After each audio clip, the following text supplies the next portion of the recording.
Okay. If you do have any questions that can't be answered today, we will get back to you. So please sit back and enjoy, and nice to see everybody without a mask. I'm going to introduce each speaker just so that we try to make it as seamless as we possibly can.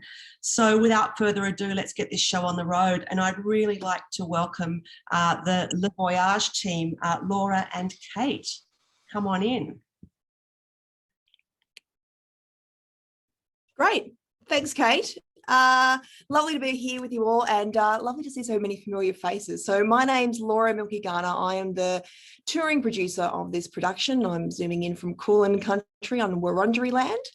And I'm Kate Walder. I'm the artistic director of Steps and Holes and the co-creative performer of Le Voyage, and I'm speaking to you from Gaul land of the Eora Nation. So we're here to talk to you about a really beautiful, heartwarming story. So Kate, I'm going to throw it over to you and tell us what inspired the idea and the themes of the show. Okay, so the concept for this show originated when with the clown I was given at Gaul in Paris, which was an astronaut.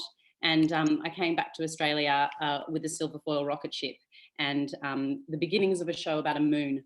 But then in 2017, my dad died, and the show shifted greatly. I was grappling with metaphysical questions like, where was he? Were there other dimensions of time and space where I might be able to find him? And also noticing the metaphors that often arise in grief, like the ocean and waves and the mountains, and looking to the stars for answers. And these images became the pillars of the work. So Le Voyage is the heartwarming story of a blue-nosed clown who goes on a voyage through the harsh landscapes of her mind. It explores a terrain where words can't suffice, and only the poetic nature of visual imagery, puppetry, clowning, aerial music, and astrophysics podcasts can really contend with such deep questions. The work centrally explores loss, but it does so with lightness, play, action, and humour. And the innocent spirit of the clown guides us through an experience we all recognise, unifying and bringing us together for a moment to stare at the randomness of life. So it's a co-creation between myself and the wonderful Jo Turner, who also directed the piece, and I'm the solo performer.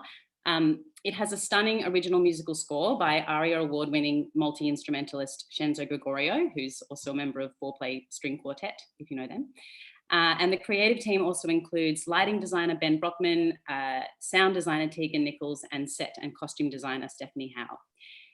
It won multiple awards at the 2018 Sydney Fringe at Legs on the Wall. And it's actually had a redesign since then, and we partnered with a boutique shibori dyeing artist here in Sydney who has made the parachute, the central parachute prop, look absolutely spectacular. And if that means nothing to you, I encourage you to go and check out the trailer. Yeah, great. So the in terms of audience, I guess this story is really universal. It's essentially about loss, and loss is something that everyone's going to experience in some point of their life. But it's that unique perspective that Kate has taken on that theme that makes this show really appealing. So clowning itself is a really accessible vehicle to engage audiences. And the other thing to note is that this show is largely non-verbal, which means it's accessible to a much broader audience as well. So we can provide clowning workshops, which Kate obviously has a lot of experience in, and we're happy to talk with venues who are interested in that. But we're also sort of looking at, I guess, more broader community engagement pre and post show. So we're developing a series of podcasts and videos to accompany the show, to engage audiences before they step into the theatre and long after, to kind of resonate more with the piece. In terms of venues, the type of venues we're wanting to work with, really we're after relationships with venues. So if this has if you've got a kernel of an interest of this show, please get in touch. We really want to work with you to ensure that it's a direct fit for your venue and your audience. I'll also refer you to the wonderful website from Kate's company, Steps and Whole, so you can reference that visual element of the show, which is such a massive part. It's visually stunning. And I'll also be sending you direct marketing packs as well, again, to sort of really see that extraordinary visual landscape of this production. So that's it. Thank you so much for your time. Enjoy Arts on Tour and have a great day. Thanks, Laura and Kate. It is a stunning show. I have seen it and I adore it. Next up, we have a team from PYT Fairfield. Paul and crew, come on in. Salam, I'm Mahdi, one of the creator and performers of Dori Dari. I'm here with Bibi Gaul Musavi, my fellow performer and creator. Salam. And Paul Doya, our director. Hi. Firstly, we acknowledge that we are on the traditional lands of the Wangal people of Yura and the Cabral people of the Darug Nation. We pay our respects to the elders and to any First Nations people tuning in today. Hala Bibi, biak shuru kunin. Okay. Salam. Khasta naboshid. Dori Dari is a poetic crash course in the language of love. In this show, we recite poetry, we tell stories, we sing, we dance, and then we reveal to the audience their destiny and solve whatever problems of the heart they brought with them. Manon niyam ke halal as haram nashnosam. Sharab ba to halal o aab bhi to haram ast. I understand the difference between halal and haram, but with you, wine is halal, and without you, water is haram. Mahdi, myself, and Jawad Yaqubi, our fellow performer, all share an Afghan Hazara heritage. The words Dori Dari literally mean the precious pearl of Dari. So it is a reference to the form of Persian language that we all grew up speaking. We made this show because we wanted the Australian audiences to understand that we didn't arrive in this country empty-handed. We came with a heart full of culture and experiences to share. In the Persian-speaking world, poetry is a part of everyday's life. It is a language that accompanies every rise and fall in life's journey. For me, it's been a real joy supporting Mahdi, Bibi and Jawad to make this work, which is produced by PYT Fairfield. I think my favourite memory from the show's Sydney Festival premiere was near the finale with all of these couples, despite the physical distancing of the seating, reaching out to one another and holding hands. And we'd kind of love to share that sort of energy with regional audiences, to share this perfect pearl of poetry, sumptuous video imagery, and especially the stories that come from the lived experiences of these performers growing up on the streets of Kabul, Quetta, Tehran, and of course, Western Sydney. So stories such as Star-crossed lovers exchanging mobile numbers to secretly meet at the midnight. Lost souls seeking wisdom from the verses of the great poet Hafiz, sold to them by the Falgir, the fortune teller. And a love affair with Rumi, burning bright on the platform of Oban railway station. PYT is known for leadership in care and inclusive practice. Dori Dari embodies this practice from its opening moments. We invite local elders to perform a welcome to country, acknowledging both the land we work on and our rich First Nation oral history. For Sydney Festival, Auntie Rhonda Dixon Grosvenor even performed a poem of her own. the work is made for intergenerational audiences with a minimum age recommendation of 14 and up. The show is fully bilingual, with the performers moving fluently between Persian and English, with sentiments that are wholly universal. We also have a full schools pack, so that can fit within the curriculum. In Afghanistan, poetry is a way to let people know that you are thinking of them. These days, we send poems via text messages to our friends and families. To give Western audiences a taste of this, we host an SMS poetry service. Your audiences can subscribe to receive a daily love poem sent straight to their mobile phones, which are selected personally by us.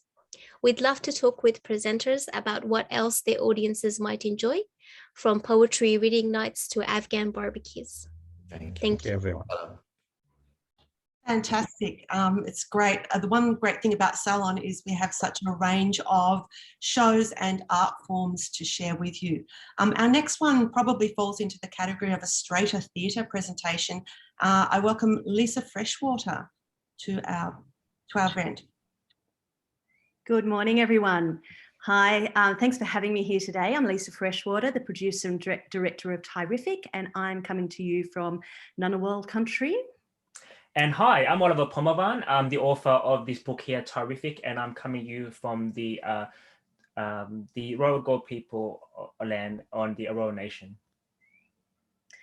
Great. So a little bit of background. I met Oliver way back in 2012 when I directed him in a CAAP variety show. Oliver is also a stand-up comedian as well as an author. And he gave me a copy of a book he'd just written for young people because at the time my son was 12, around the same age as the main character, Lengy.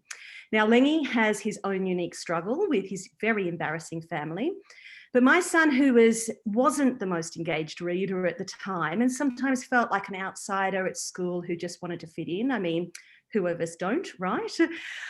He really took to this writing, and it's a universal coming of age story about friendship, family, and belonging.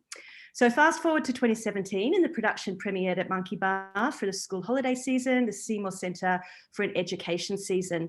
And one of the things we're most proud of, and is relevant to today, where diverse representation on stage matters more than ever, is centering the story of a kid who's straddling two cultures. This is a show whose time has come. That's right, Lisa. I mean, when this book came out in 2010, I think a lot of people felt that way as well, that this book was a breath of fresh air. It's a contemporary Asian Australian story that's basically about me. It looks like me because this story is about me. I was caught between two cultures, wanting to be Australian, but not looking Australian. That concept of like when people would ask me where I come from, I would say Sydney, and they go, "No, where are you really from?" And I'm like, Auburn Hospital. Like, I'm not really sure what answer to give there. I really wanted to write this story that I, as a kid, would have loved to see myself in a book. And I've been traveling as a visiting author, visiting hundreds and thousands of schools and festivals across Australia. And I'm really proud to say that this book has resonated across many people. Many kids have loved this book. A lot of year 7 and 8 kids. I actually use this book as a study text because of its curriculum links to the migrant experience in Australia, but also because it's a funny and engaging story. There are cartoons in here. All the stories are little episodes and they're really short and snappy as well. And I use my stand-up experience to basically have a bit of observation of humor when it comes to this book as well.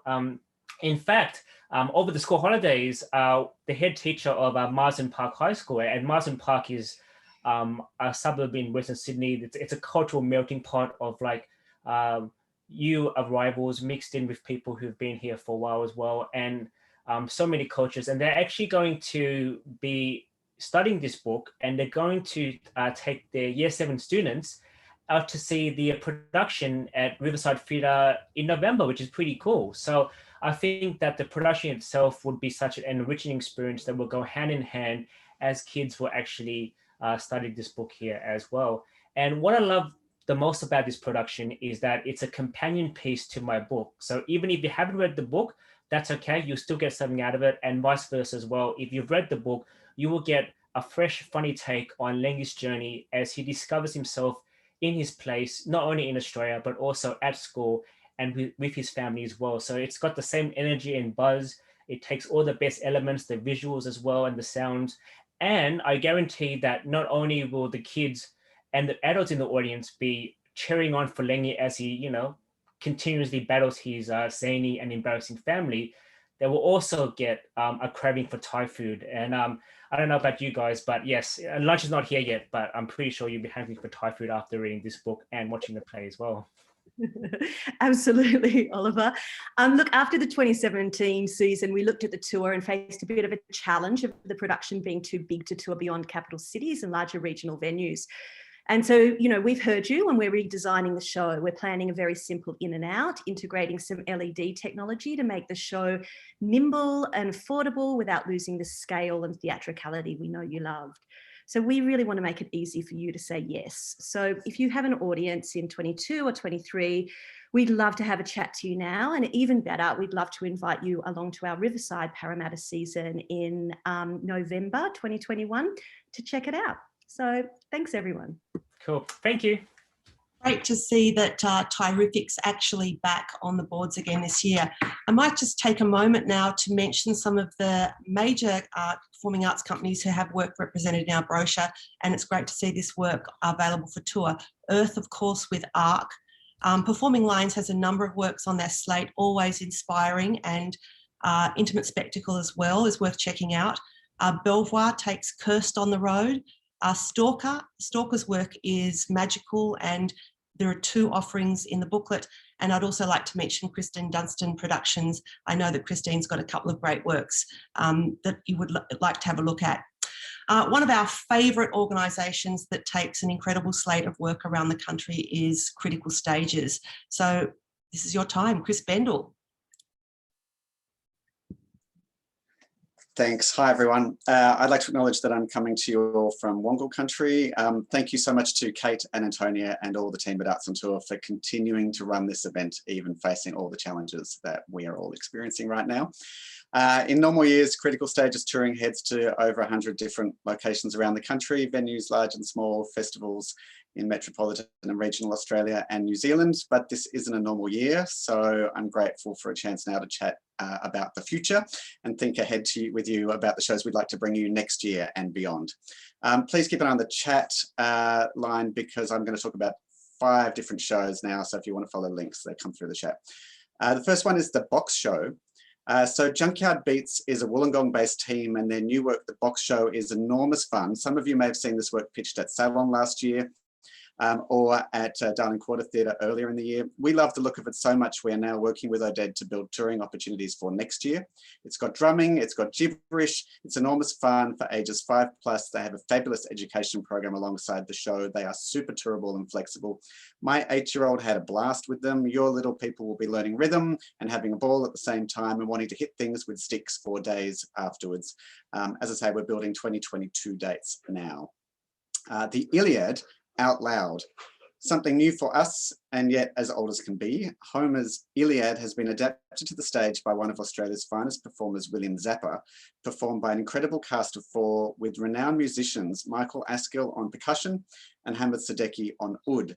This is event theatre. It's 9 hours over 3 days, and I found it all utterly gripping and extraordinary. It was first performed at Sydney Festival at Belvoir Street, Adelaide Festival last year, then last month at Four Winds Festival in Bermagui in an outdoor amphitheatre. It can be indoors or out. I can tell you I was riveted. Powerful and extraordinary theatre. So if you have an event and the right context for this, we'd love to chat with you. So some new works. Alphabetical Sydney. You may have seen we've been developing Alphabetical Sydney, All Aboard, a new musical adapted from Hilary Bell and Antonia Pezzonti's popular children's book. We're set to premiere it early next year, thanks to development support from Riverside Theatres. It's going to be a truly magical new show. Audiences 4+ are going to love it. The original songs from Greta Gertler-Gaul are superb, super catchy. Design from Isla Shaw and Antonia Pezzonti lifts off the page and transforms to beautiful life. It's lots of fun. Can't wait to see audiences all over Sydney and beyond enchanted by this one. So we're looking for partners to join in its premiere mini tour next year and then beyond in 2023. We've also been developing 2 new climate change plays. You may have seen early excerpts of them online last year in our Act on Climate series in our screening room. The first is End of Winter, developed in partnership with Siren Theatre by Noel Janaszewska and directed by Kate Gaul, performed by Jane Fegan. This is the same team that brought Good with Maps on tour a few years back, and we're delighted to bring them together again for another night of superb storytelling. We had a development earlier this year at Seymour Centre, which was riveting. It asks, what's happening to our winters? Will climate change wipe out the season altogether, leaving it the stuff for fairy tales and history? It's a play about resilience as a writer goes in search of the cold weather she loves and fears losing. It's designed to tour, will be available from late next year, and we're also looking at New South Wales dates already in March, April 2023. It's for venues large and small. We're especially keen to engage our community presenter network around this one, so please do get in touch. Black Sun Blood Moon, last but not least. Black Sun Blood Moon is a new play about the climate crisis and school strike movement with a decidedly magic realist twist. It's about a 10-year-old climate warrior, about the power of every person to find their voice and the magic of storytelling. Small cast of 4, a gorgeous visual design with puppetry and songs. It's going to be highly theatrical, and it's about the mess we've left our children and how we find a solution out for it. It's a work full of hope. It's for intergenerational audiences, 10 plus, designed to inspire conversation and action. And for me, this is the most important conversation we can have with our audiences, which is why I wrote the play. It has 2 intersecting storylines, one very real about a 10-year-old girl who starts her own #FridaysForFuture movement in Wagga, very much inspired by the Australian school strike movement. The other story follows an unlikely heroine who is forced to shed her own bias and go on a quest around the world, flying on the back of eagles, riding dolphins, and planting seeds of hope. We're premiering the production early next year, looking to move straight into a 22 mini tour and full tour for 23. We already have some funding to support these plans, so we'd really love to chat with you more if you want to be a part of either leg of that. To wrap, we're finding new ways to extend the reach of our work, to develop new content to keep our work accessible. We have hybrid and digital options also for most of our live work now, as well as digital only projects at our screening room. I'd love to talk with all of you. We're keen to introduce you to more fabulous new theatre for audiences young and old, and to work with you to develop and grow your audience for live performance. Please do take the time to watch our company trailer to see more about any of the shows I've just talked about. Thank you all. Take care, stay safe. Well done, Chris. That was quite an effort. Everyone gets 4 minutes to pitch these shows. Taking a bit of a left turn now into cabaret. Welcome to the Hen House team. Josipa. Good morning, everyone. I would like to take a moment to acknowledge that I proudly live and work on Bidjigal land of the Eora Nation.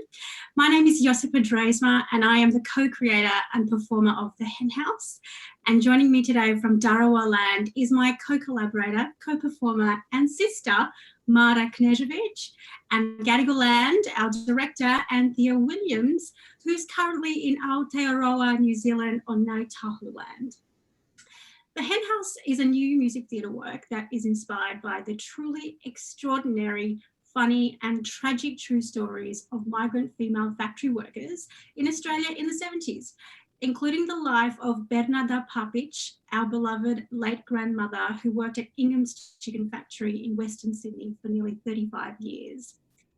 The Hen House is a story about female friendship and self-actualisation. At times, it's challenging and a reckoning of deep systemic social structures that repress migrant working class women to this day. But it's also extremely funny and has a killer original live music score inspired by Australian 70s rock, with music influences like Skyhooks, Sherbet and Stevie Wright. As it happens, the members of our core team also happen to be members of our family. Our brother, Shima Knežević, who is a playwright and dramaturg, has been working with us as a writing facilitator, and our uncle, Željko Papić, who is a music producer, composer, and 70s Aussie rock aficionado, has joined us as musical director. It's actually the first time that we have ever all worked together, and so far it has been an absolute dream to work with people who share a genuinely deep cultural and artistic understanding of each other. Is quite unique. PYT Fairfield are producing and supporting the development of our work, and it's through PYT Fairfield that we have been able to connect and work with Anthea. Our second artist residency will take place in November, and we have a showing on Friday, November 19th. So we'll make sure we send you an invitation. It's been quite an emotional journey for all of us in the team to be exploring our grandmother's life at the factory. Growing up, our grandmother, she always spoke of her time at the factory with relentless positivity. I guess because it gave her so much financial independence and purpose and respect. But there is a large gap in what is known about migrant women. They have been silenced, and their lack of visibility has meant that their important contributions to society and Australian history have gone unnoticed. As part of our research, we discovered a 40-year-old documentary drama that was actually filmed inside Ingham's Chicken Factory in the 70s. And when we saw the conditions that our grandmother worked in, we were shocked at how grueling and harsh it was. it was something we never knew, because she always spoke about her job with such pride and satisfaction. And we couldn't believe our eyes, though, when suddenly halfway through the film, our grandmother appears on the screen and looks right down the barrel of the camera at us. And it was like a ghost from the past. And we all took it as a sign that she found us somehow to give her support on us telling this story.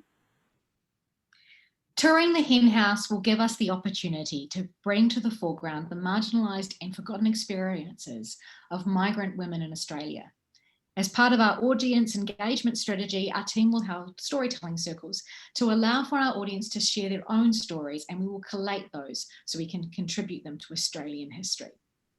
The Hen House is an Australian story, and it has wide appeal to a range of regional communities. The music, 1970s pub rock, is quintessentially Aussie. It's an electrifying gateway into the local and universal story of the migrant working experience.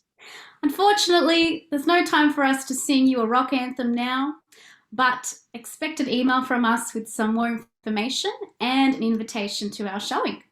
Thank you so much, Arts on Tour, for having us today. Fantastic. Terrific to have you there. Thanks, girls. If you're looking for music, I'd like to draw listeners to the attention of other pages in the booklet. Caribay Havana Return is a terrific piece that's been touring regionally for some time, as has been Disenchanted, a cabaret of twisted fairy tales by Eliane Morel. The terrific Stephen Kramer has Don't Make Me Play the Piano Man available. Love Is Actually is a great piece that we've supported. Rogue Projects take Not Today on the road. Quite faster productions have Sons of Sun. You really can't go past the Spooky Men's Chorale. Ensemble Offspring give us The Surge, and we have Victor Martinez Parada, also something worth looking for your audiences. So our next play, could I welcome the team of Wild Thing. Good morning. I'm Di Smith, and along with Di Adams, Katrina Foster and Helen O'Connor, we're joining you from Bidjigal and Gadigal country. Wild Thing is a new Australian play by award-winning writer Suzanne Hawley. We premiered this last March 2021 at the Flight Path Theatre in Marrickville, so Wild Thing is tour ready. Suzanne wrote 4 lead roles for women in their 60s. So naturally, Wild Thing has sex, drugs, and coarse language. When was the last time you saw 4 old broads leading the drama on a stage? And it's mainly set in regional Australia.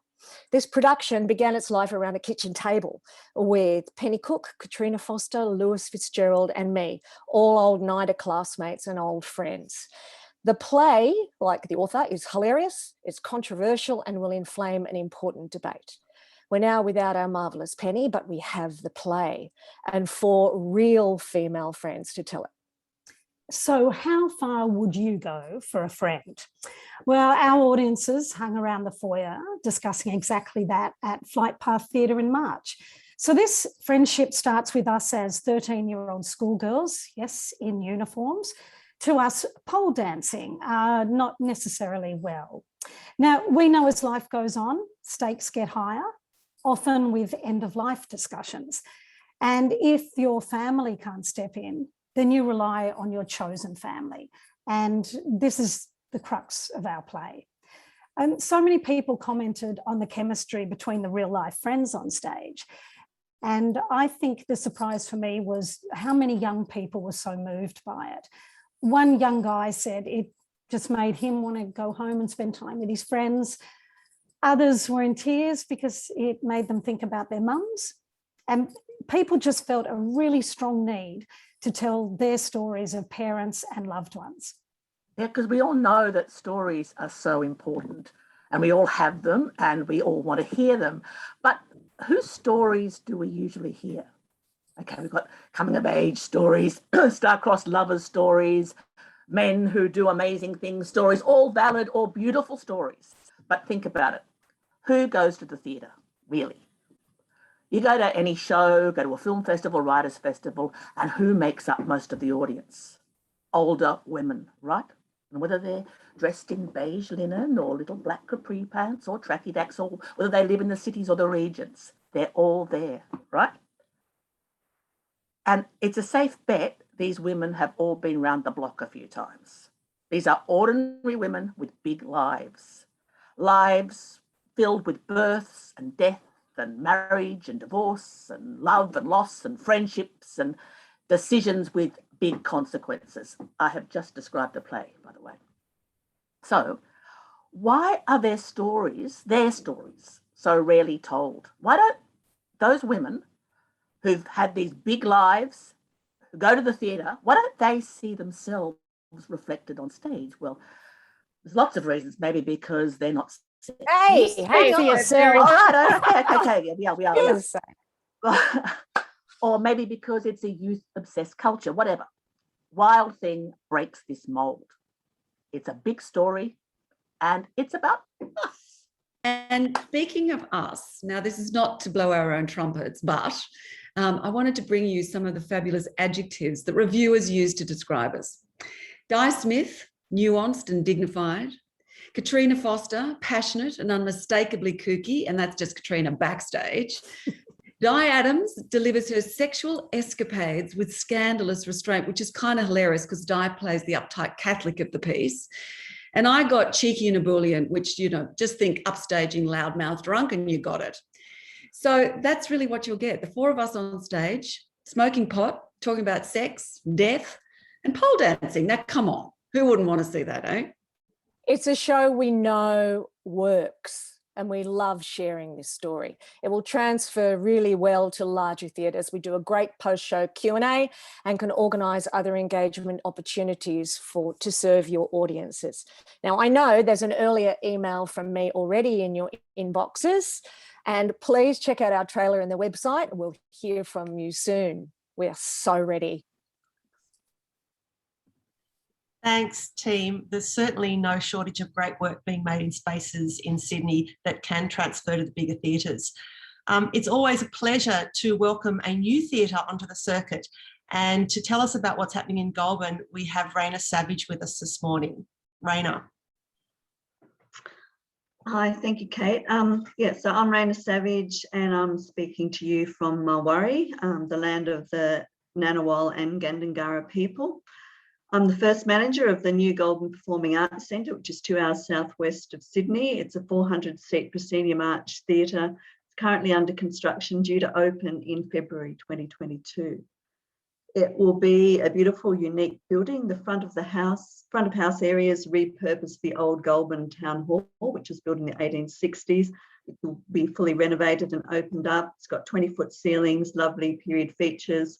And then there'll be glass walls opening into a glass ceiling atrium connecting to the new auditorium and back of house areas. So there's an elegant foyer which will be suitable for small boutique performances, and the auditorium comes with all the usual bells and whistles. It is a very tight site, so access for large bump-ins is tricky, and the space around the stage is limited, so there's a few challenges there. But we'll be working proactively with producers to make sure we have a smooth and stress-free setup. I have a passion for regional Australia and delivering unique, authentic experiences which are grounded in a particular place and its distinct personality and culture. So my programming strategy is delivering audience experiences to make the eyes pop and the heart sing, while showcasing and developing the abundance of regional talent. My vision for the centre is growing our creative communities. I want to deliver exceptional quality, diverse programming that reflects the whole community. Cultural diversity here is less visible than in other places I've been, which makes it even more important to ensure non-mainstream voices are heard and stories are told. Programming powerful First Nations work is a priority, as is ensuring there are performances created by called artists and companies. A critical factor for me is ensuring the local community benefits from the work that we present, and to maximise opportunities for professional and community cultural development. While casual workshops are great, I'm much more interested in substantial engagement and development opportunities. So the Artist in Residence projects with Dauntless Movement Crew and Force Majeure that are presented in working with Powerhouse Youth Theatre, and the Yarrawalla Wiradjuri Cultural Festival that we support in conjunction with the Sunshine Supergirl World Premiere at Griffith last year are examples of the kind of projects I'm interested in.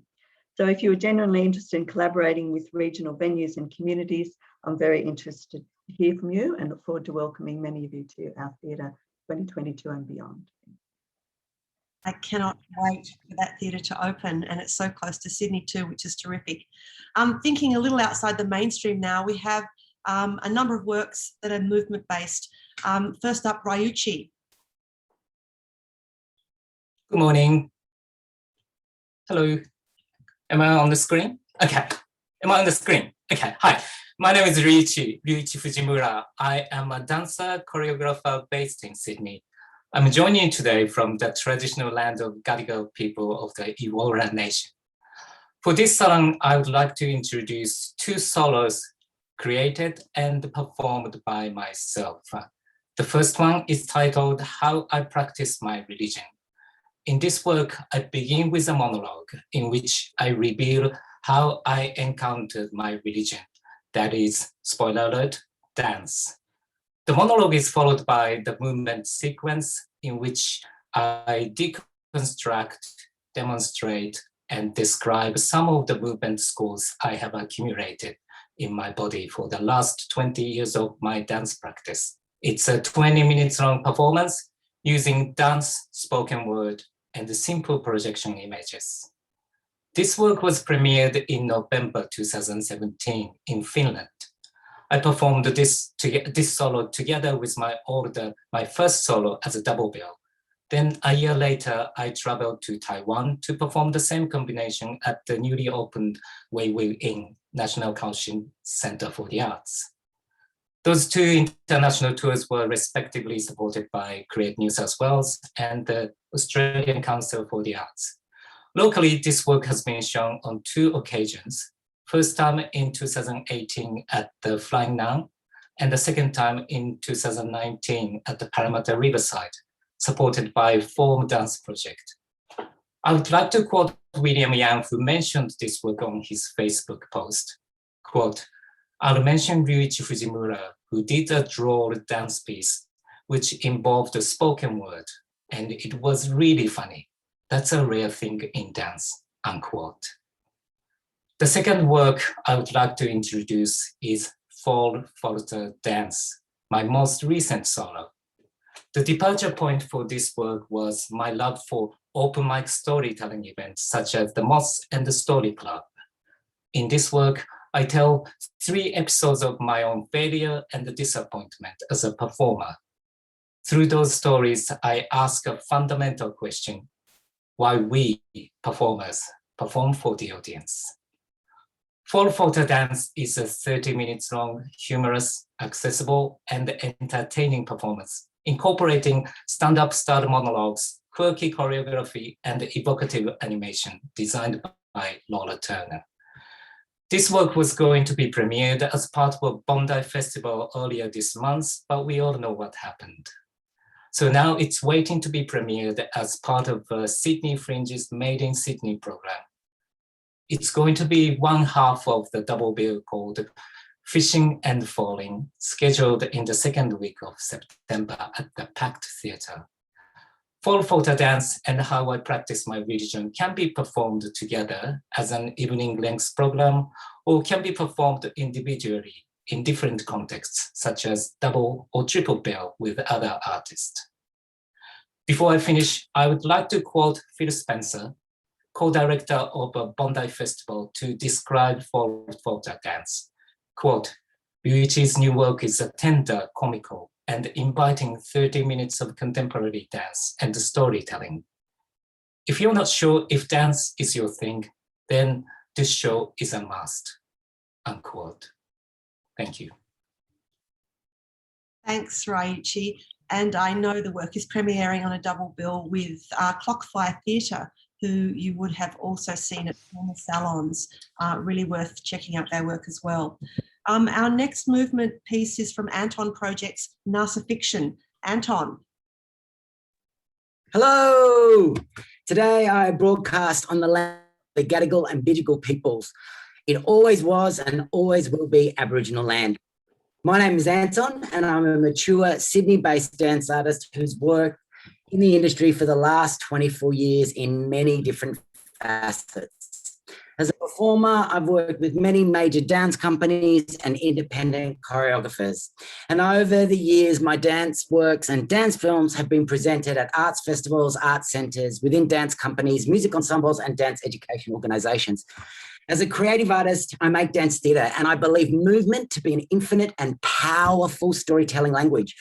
I constantly marvel at how dance can have so much resonance and create whole entire worlds just by simply moving the body in a space. Enter stage left, my new self-produced and directed work, Nasi Fiction. Nasi Fiction is a highly detailed and accessible contemporary dance duet, choreographed and performed by Brianna Kell and myself.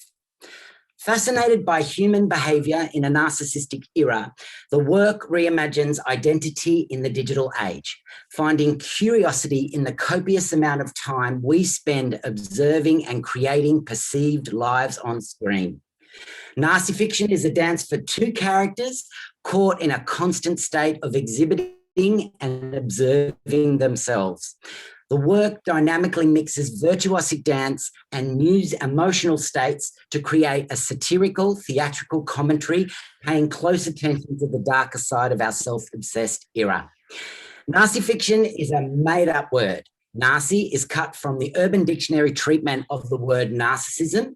You say Nasi. And fiction from crucifixion. The union of the words is a warning against getting too caught up in your virtual identity. What is real and what is imagined becomes blurred. Perceptions become warped and personal growth is potentially compromised. Set under an ominous selfie ring at the back of the stage, the work is 50 minutes and sees the characters journey through a multitude of emotional states and physicalities, all set to a texturally rich and dance-triggering music score by Jai Pine and under simple but very effective and vivid lighting design by Steve Hendy. Beyond the performance, and as a passionate dance educator, Nasi Fiction comes with detailed curriculum resources. To date, we have delivered very busily Zoom and face-to-face workshops to 240 students in New South Wales. During our final presentation as a part of Form Dance projects on the Riverside stage this year, we performed a school show and Q&A. And as an artist, I can create audience-specific workshops and Q&As. Nasi Fiction has audience appeal due to the accessible themes of the work and exciting dance choreography, especially amongst young people and young adults alike. Our test season at Brandex in 2019 and our final presentation at Form Dance Projects, audience houses were strong with favourable responses and reviews. Some of my favourite audience written quotes include bizarre exploration of modern vanity, how to laugh at your own narcissism. This is my favourite one. 2001, A Space Odyssey meets The Warriors. Looking closely at you, Nasi Fiction must see. And lastly, just at the end here, some words from Keith Galash at Real Time. Anton and co-choreographer Brianna Kell danced as if their narcissist lives depended on it in manic survival workouts with locked-in look-at-me smiles demanding infinite reward. Thank you for your time today, and it's lovely to be a salon version to Arts on Tour. Mwah. Pure class. Thanks, Anton. That's great. Next, we welcome the Fly Crew. Hi, everyone. I am proud to acknowledge we are presenting on the land of the Gadigal people of the Eora Nation. My name is Neil. And I'm JB. And we are the co-directors of Fly Crew. What is a Fly Crew? Fly Crew is Sydney, Australia's comedy dance theatre company. What is that? Well, it's best described in a story. We met in Luna Park, Sydney on our first dance contract, two young guns 10 years ago. with the task of entertaining anyone who walked into the park under any means necessary. We noticed that both James and I not only enjoyed the same style of dance, but also really enjoyed comedy. At the time, James was looking to start a crew. I was looking to join a crew. He turned to me and said, "Hey man, I'm starting a crew. Do you want to join?" I was like, "Absolutely. Who's in it?" He said, "Me." And I was like, "Okay." And then we started. So we started our little duet, which soon became 7, which it is now. Fly Crew have been recognised internationally, which we're very proud of, since we represented Australia at World of Dance and Hip Hop International in Vegas. And we've trained over a couple of years now in Germany at an institute called Urban Dance Camp, of which we were offered a number of scholarships. So we're very proud of that training. We've been best described as if Monty Python was a hip hop crew. And I know that seemed pretty outlandish. We could wonder how that combines to make a show, which is our show called Fly Crew Live. The show's best described as a skit-based comedy act. And it combines modern movement with things like clowning, slapstick, and comedy in general. We've got things.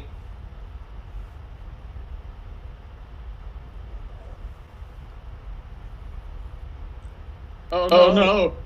I'm back. Neil, can you mute for a second? Of course. Doubling up.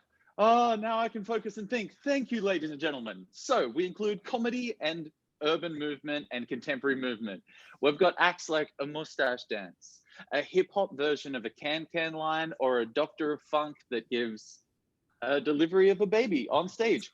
Madness. If you want to understand what that might look like, check out our trailer in the description. The show never quite remains the same. We do love really crisp, clean dancing. We're well renowned for that in the competition circuit in the hip hop world. And what we've done is we've added large elements of improvised comedy or, oh, I was meant to mute Neil. Sorry, guys, so many things are going on right now. The comedy addition to our dance makes it really appealing to a wide demographic. The way the show actually takes place is there's a road case on stage that we pull different ideas out of and then perform routines to the audience. So it's a bit of a showcase of what we can do with our imagination on stage. And I'm going to pass it back to Mr. Neil. Well, thank you, Mr. James. Our why at Fly Crew, we want to widen the bridge to introduce dance to the general public. Our secret weapon is that we use dance and commercial styles of dance and then also comedy. Our favorite story from our last season at Monkey Bar Theatre was our friend's best friend's boyfriend, who hadn't seen dance before, left the theatre to rub their face because it was so sore from laughing, and then vowed to watch many more dance things, which is perfect. One of the things we'd like to do with Fly Live, which we've done in the past, which is offer workshops. Each cast member is a very talented teacher and instructor of dance, and we're very proud of how easily this show can be toured around the world. And our overall feedback, the best quote that we've got rather, is that I just needed a laugh. And that's exactly what we want to do. So on behalf of Fly Crew, James and I thank you very, very much for your time and your patience during internet glitches. Thank you so much. Thanks everyone. Getting lots of great comments in the chat. So I hear the show's terrific. And hey, what's a few glitches between friends? We always extend SALON to the ACT, and it's with great pleasure that I now welcome Liz Lee to our event. Hi there.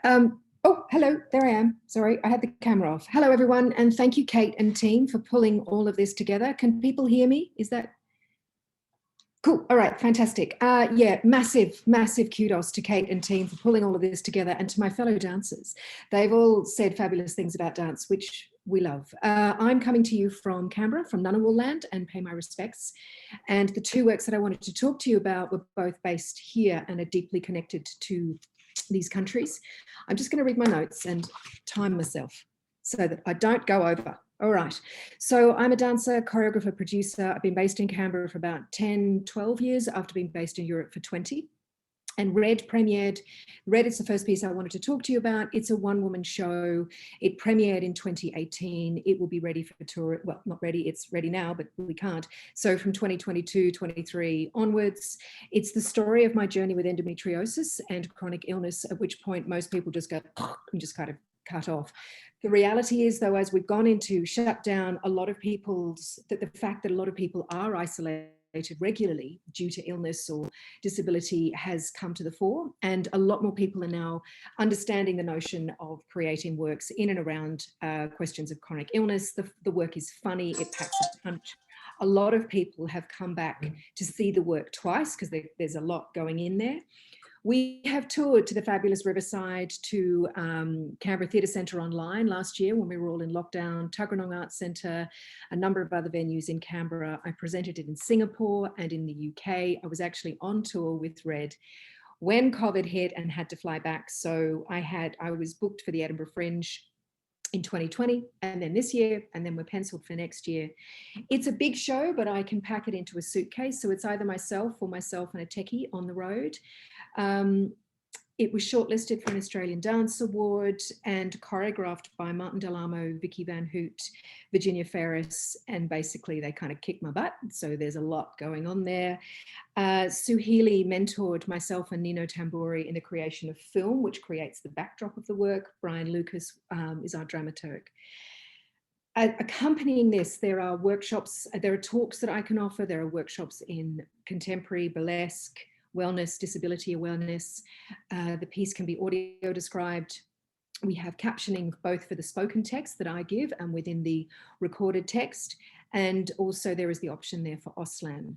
Words to describe the piece have included vivacious, moving, brave, inspirational, powerful, and a force of fabulous, not to be fucked with. I'm not saying that, that was a quote about the work.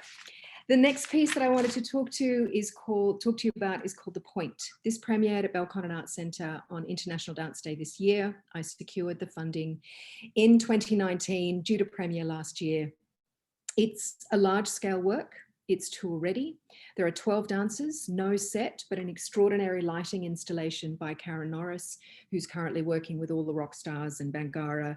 She's created this exquisite lighting design. It's called The Point because it's the notion of connection between people and country and cultures. And there are 5 contemporary dancers who came from the ACT, New South Wales, Victoria, and New Zealand, and 7 classical Indian dancers representing Bharatanatyam, Kathak, and Kuchipudi. The work explores connections between India and Australia and the designs of Walter Burley Griffin that they designed across Australia. And also he passed away and died in India. And the designs that Marion did of his designs over in India are really quite extraordinary. Those have been abstracted and created into these 3D projections. Again, we can present with workshops by the artists. We were actually kicked out of the theatre because people didn't want to leave. So we're just kind of talking about something that is quite deeply moving, very human, and as I say, it is tour ready. Reviews included the words mesmerizing, spectacular, compelling, and a brilliant conception, which is all down to these extraordinary artists. So thank you very much for your time. That was very fastly spoken, and yeah, thanks a lot to Kate and team for enabling this to happen. And it's really great to see so many of you on screen. Thanks. Thanks, Liz. And thanks to everybody putting all those positive comments and reviews into the chat. Really appreciate that. It helps strengthen each pitch.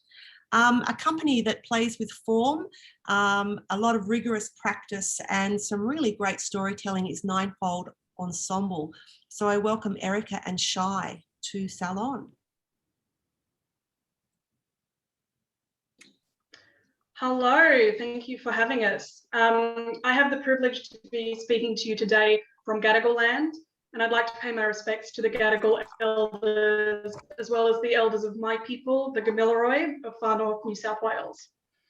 My name's Erica. I'm a creative producer and a performer with Ninefold, and if you don't know the company, we're a physical theatre ensemble, and we make virtuosic physical performances of sound, light, and movement, and we keep the actor's body at the center point for all expression. Our work has been described as thrilling, transcendent, and unrelentingly intense. We owe this unique identity to a decade-long commitment to the physical theatre pedagogy known as the Suzuki method of actor training. The company's shared experience in Suzuki makes our work fiercely energetic, technically precise, and exquisitely stylized. A Murder Story Retold captures this signature style in a sharp, 50-minute, 3-person show that tells the story of a melodramatic revenge killing committed by fatal poisoning. Previous seasons of A Murder Story have drawn really high praise as an incredible standard of physical performance. We know that regional audiences are going to love A Murder Story Retold, and we're really grateful to have this opportunity to introduce you to it and to our company. I'm going to throw it to my colleague Shai, who's going to talk about the show in a bit more detail. Hi everyone, my name is Shai. I'm the Artistic Director of Ninefold, and I am coming to you from Walla Medical Country. I'd also like to take a moment to acknowledge my lineage and ancestors from the islands of the Philippines. Okay, so Murder Story is my favorite Ninefold work simply because it is electrifyingly fun. The revenge story plays out 3 times, and each time we're switching up the roles so that the actors get to play both the baddie that plans an elaborate murder and the victim that dies an extravagant and sensational death. With only 3 lines of dialogue, this show is an utterly mesmerizing experiment in form and movement. It shows how even the tiniest shift in eyeline can change everything about a story.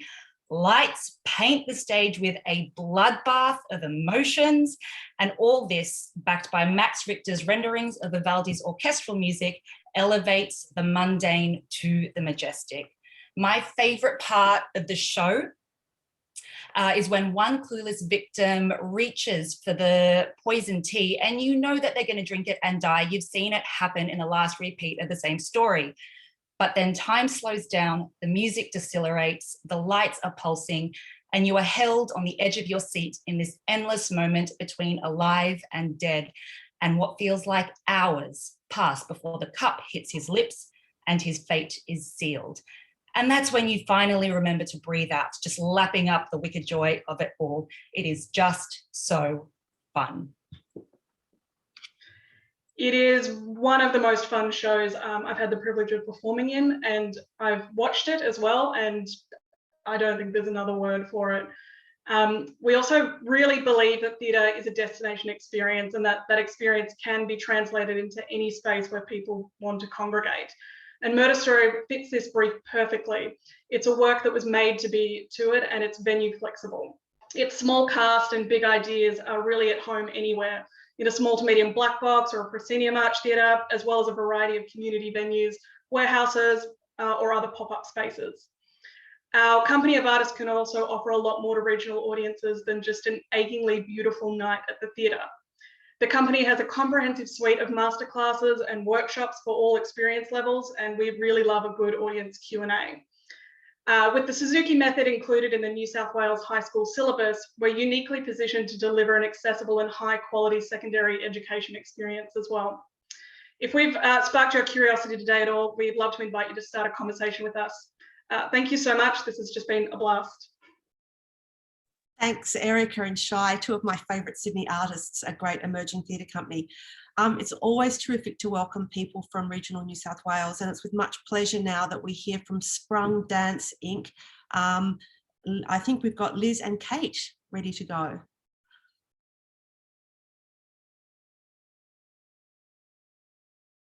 Hi, good morning everyone. We are coming to you from Bunjalung country. Can everyone see me? All okay? Great. So my name is Kate McDowell and this is Alice Bishinen, and we are speaking about French Cafe on behalf of Sprung Dance Theatre. So French Cafe is a dance theatre show set in a cabaret created by the Sprung Ensemble. Audience enter a late night bar cafe, a fixture of a corner of this lesser known Parisian suburb. In the original version at the Brunswick Picture House, the audience came dressed on theme in their cliched or not French finest, and they could buy a cheese plate and wine and sit at a table up close to the artists. The cabaret numbers are delivered by a cast of in-house talent and a few travelling acts that trigger rifts behind the scenes, but offstage drama is all part of the act. Madame of the house is a long-time owner, Maxine, drag queen extraordinaire. Maxine has seen through her glory days, but as a veteran performer, she never fails to entertain. Maxine is also a hot mess. And so the venue operations are actually held together by the industrious and unshakable French waitress, played by Alice, of your nightmares or dreams, if you like being told what to do in a safe way. The chef is a heavy metal obsessed Russian bodybuilder who throws knives. The divas have duties behind the scenes that would give them reason to revolt. The homeless urchin come street performer with a violin and a clown act can't be discouraged. And then there's the customers, like a quiet gentleman who sits at the cafe every day, probably keeping the cafe afloat. In a final showdown, plates fly, grievances are exploded, and perhaps years of slight glances, the gentleman is roused to share his smooth dance moves and a few hat tricks, which at last cracks the waitress's deadpan act. And this may be the cabaret to end all cabarets, for this small French cafe at least.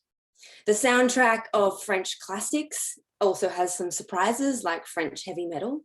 It's a sexy soiree that gets bent and ends in high drama.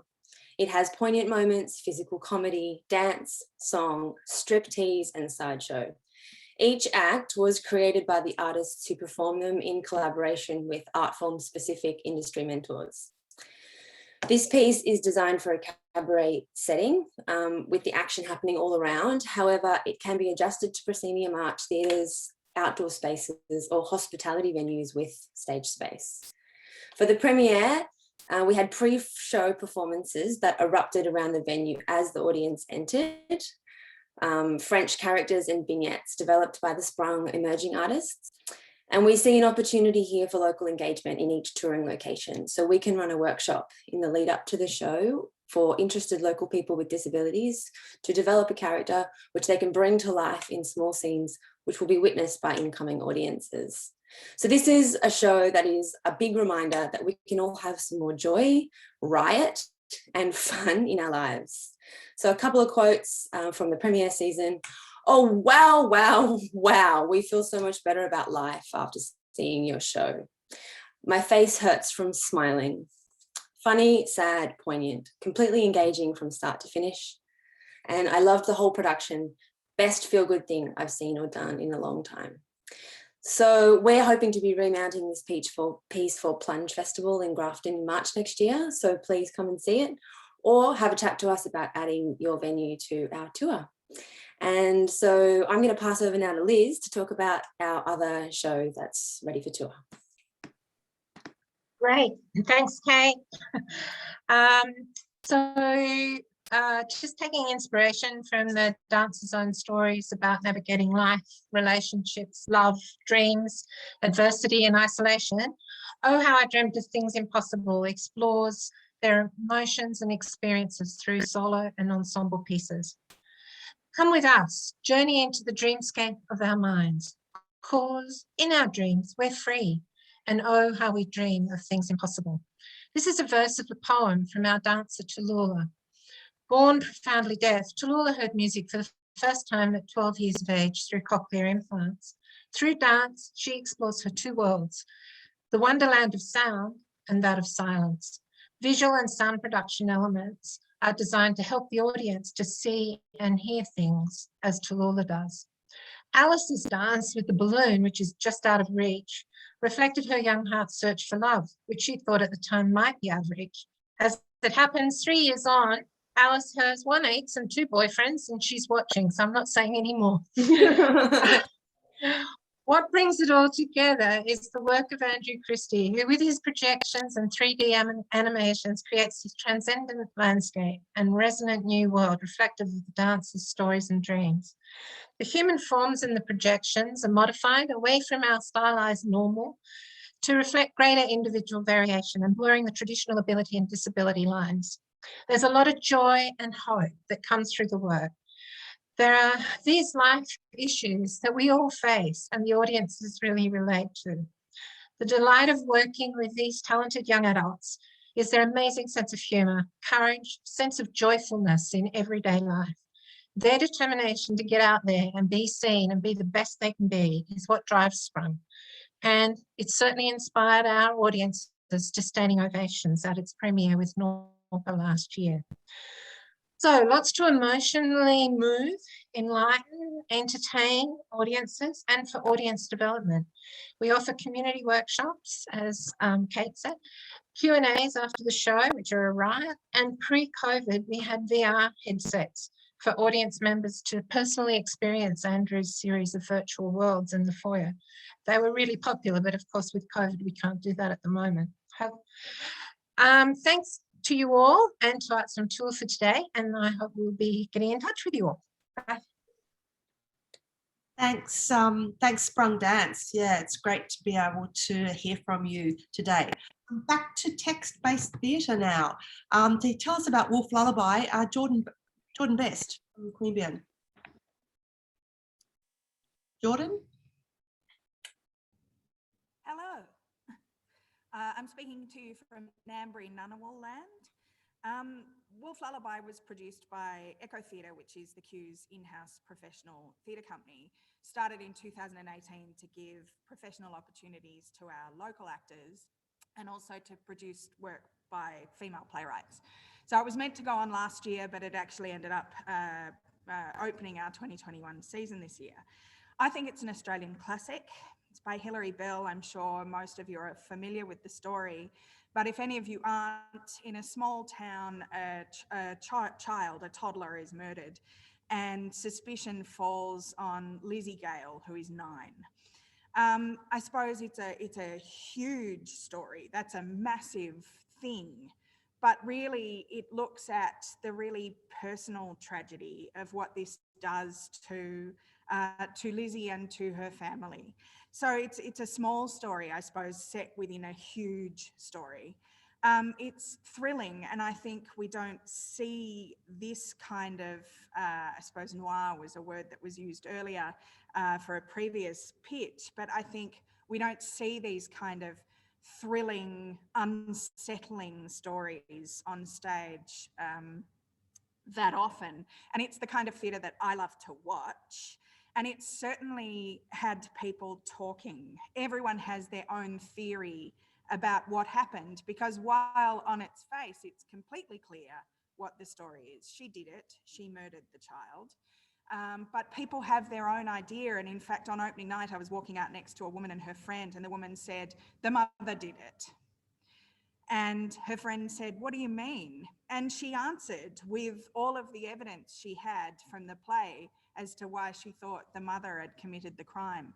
So I think what was so engaging and fantastic with this story is that everyone has their own theory about what happened. So our bar staff had to gently move the audience out of the foyer at the end of the night so that they could lock up, because people just wanted to sit and talk about it. We ran a Q&A, and it was the best attended I've ever run. The whole audience stayed back, and I'm sure all of you who've done Q&As before, there was none of the questions of how did you learn that many lines. Everyone wanted to discuss the sort of psychological side of the story and how people handled the characters. So they were very engaged and interested in the story. The other thing that I found I suppose surprising was that it was really, really connected with children. So we had children as young as 12 come to see the show, and they absolutely engaged with it on a totally different level, I suppose, to the adults. I believe it is part of the New South Wales syllabus next year, and we have half of our cast, so 2 of our cast members are in fact qualified teachers. And we are currently working on an education pack to put together with the show. And we can certainly run post-show Q&As. It's a fascinating story. Sorry. It's about minus 45 degrees in this room right now. And I'm struggling to keep my mouth moving because it's so cold. I just wanted to leave with a review quote from the Canberra Times. Peter Wilkins said, "We are left not with who done it, but who or what was responsible. Was it Toby's behaviour or his parents' lack of supervision? Was it the mythical demon of European folklore, the fanged wolf of Lizzie's imagination, or an evil that was embedded in a young girl's DNA from birth? The questions linger long after attending a finely crafted and enthralling production." So I am very passionate about regional work being able to get out into the big cities. So as fantastic as it is to have work from big cities come to the regions, we also produce fantastic work in the regions. So I'm very passionate about saying, let us bring our work to you. So let Echo bring Wolf Lullaby to your region. Thank you very much. Thanks, Jordan. It is a great Australian classic play. Some other work as you're going through the brochure, don't forget to look at Demi Demo from Branch Nebula. Fantastic work that can happen outside. We've got Rhiannon Newton's Explicit Contents, Anna Louise Paul's Dance Theatre Flamenco for Everybody, which is excellent. Also from Canberra, Bear Witness Theatre Company bring Icarus, which is a physical theatre piece. Limits by Bonnie Curtis Projects premiered just recently in Sydney. The Lobster, Proper Motion, also dance, as is Shifting Lines and Shifted by Amara Dancers. And of course, where would we be without Circus? The Construct by Circus Monoxide is also featured in the brochure. So please take a look at those. Another venue, it's with great pleasure that I welcome the manager from one of the really most beautiful theatres in regional New South Wales, Anne-Marie Heath from the Art House in Wyong. Hi everyone, Anne-Marie Heath from coming from Darkingung Land today on the Central Coast.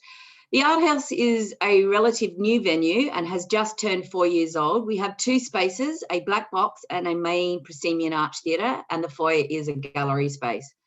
In our really short time, we've developed a really strong program across all genres and a really engaged audience. And I thought it would be really kind of timely just to note a few things about our audience. We have noticed that they're young with a focus around 35 to 55. Our audiences are coming from the whole of Central Coast, the Hunter Valley and the Lake Macquarie areas. All genres seem to be of interest. They're not scared off by contemporary dance. It is actually straight drama that is our challenge, but that doesn't mean we shy away, we embrace it. We have a really strong music interest, lots of families. Our early evening shows do really well. Schools are really soaking us up. And I guess something we found out through our kind of surveying, that 75% of our audiences in our first 2 years had never been to the theatre before. So we've had lots of funny moments where when the bells were ringing to tell people to go into the show, that people were asking where to evacuate. And I guess the big thing we're really excited by is about how arts is changing our community. Our program philosophy centres around having different conversation, not just being on a tour. So we're really interested in things like a direct transfer from a main season, maybe doing the development of our show at our venue, like a residency. We're really interested in the concept of mounting the production in our theatre and premiering it to our audiences and then transferring it. We're interested in diverse work. We have an objective for cultural urban transformation across the coast, and supporting First Nation work. Story artists is at the forefront of our program.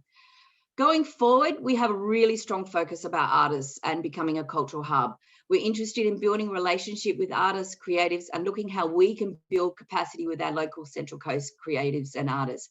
And this isn't just about putting a show on, but how we can develop artists as professional practice. And if you're based on the coast and I don't know you, please reach out. I can't keep up with who's relocating at the moment, and which we get really excited by. We're open to being investors, commissioning partners into new work. It is really important that we all know what both partners will get out of it. And often for the Art House, it may be about a local creative working with the director of your show, or a writer or a dancer sitting on the development week. So we're really diverse when we talk about investing and being a partner. I guess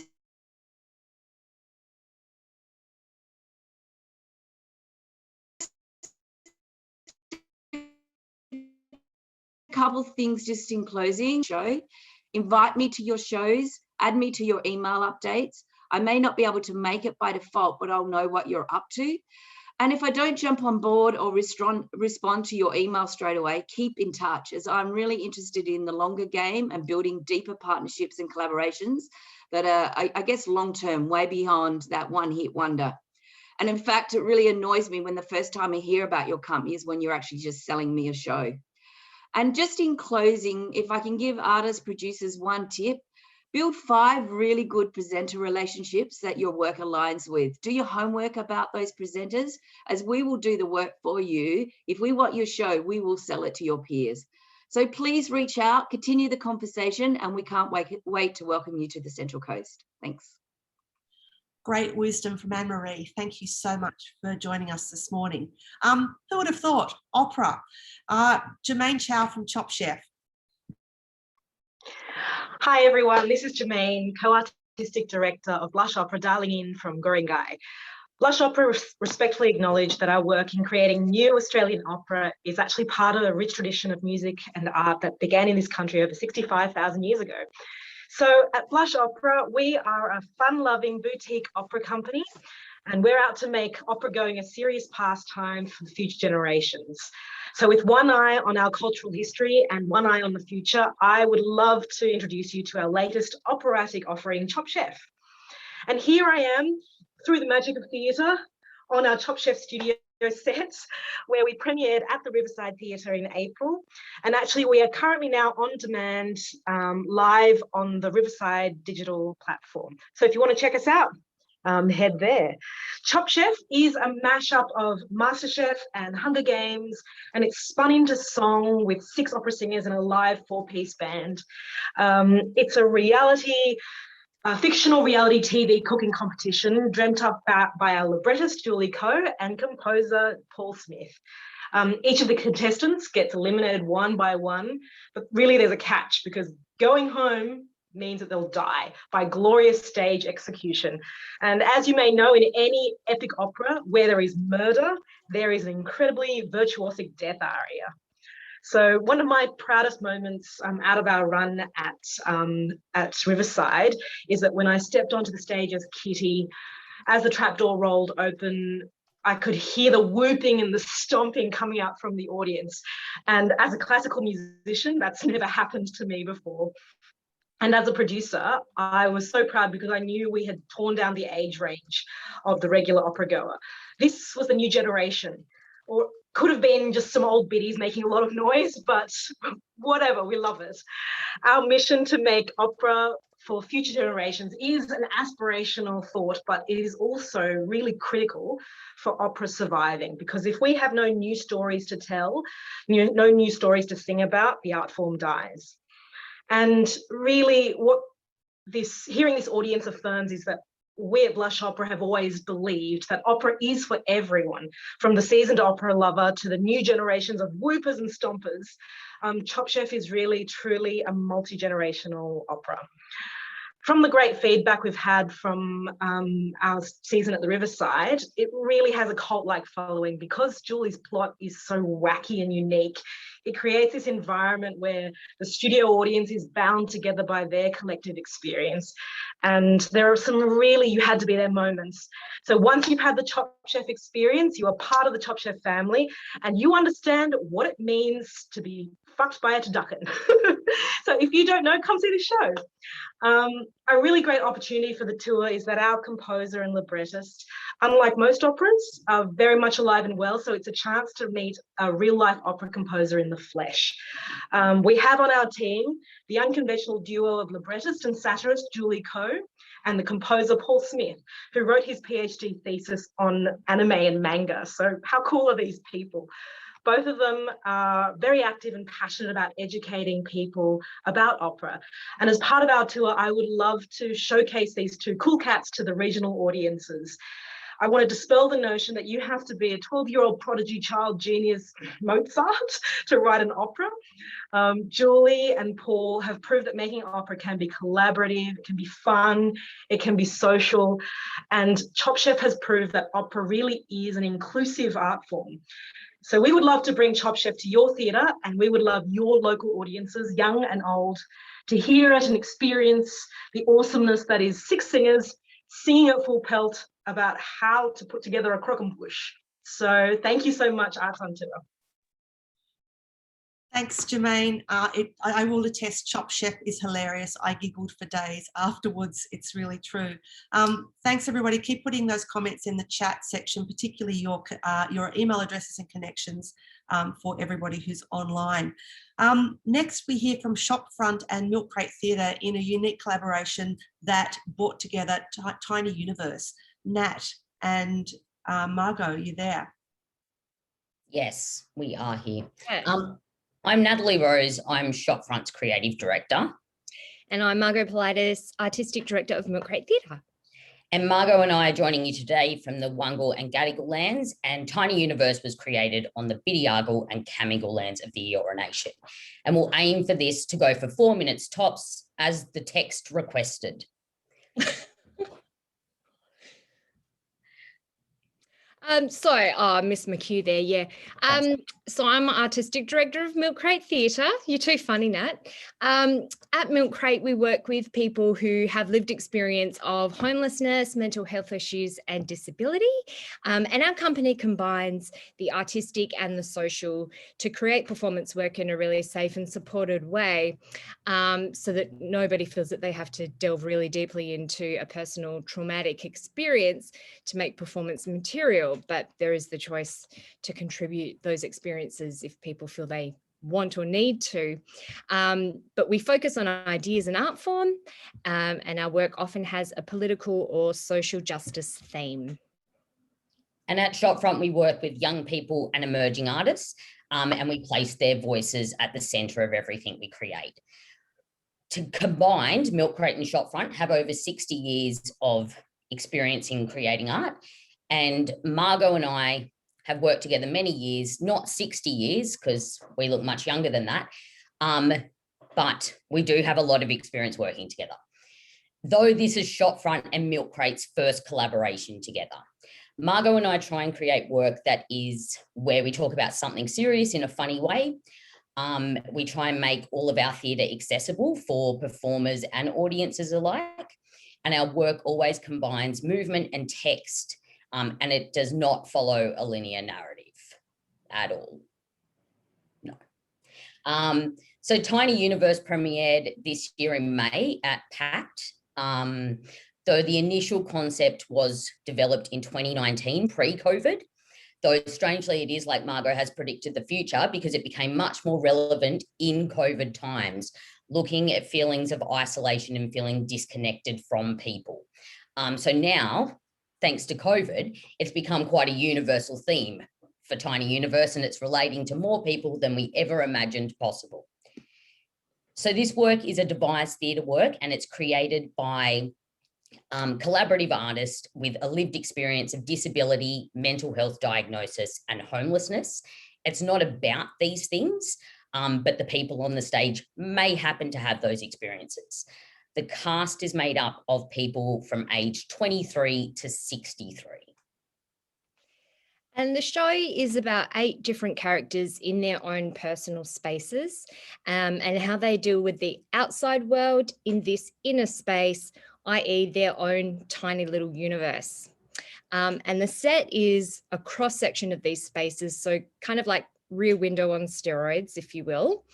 And each space is a space that the character has imagined for themselves where they feel safe.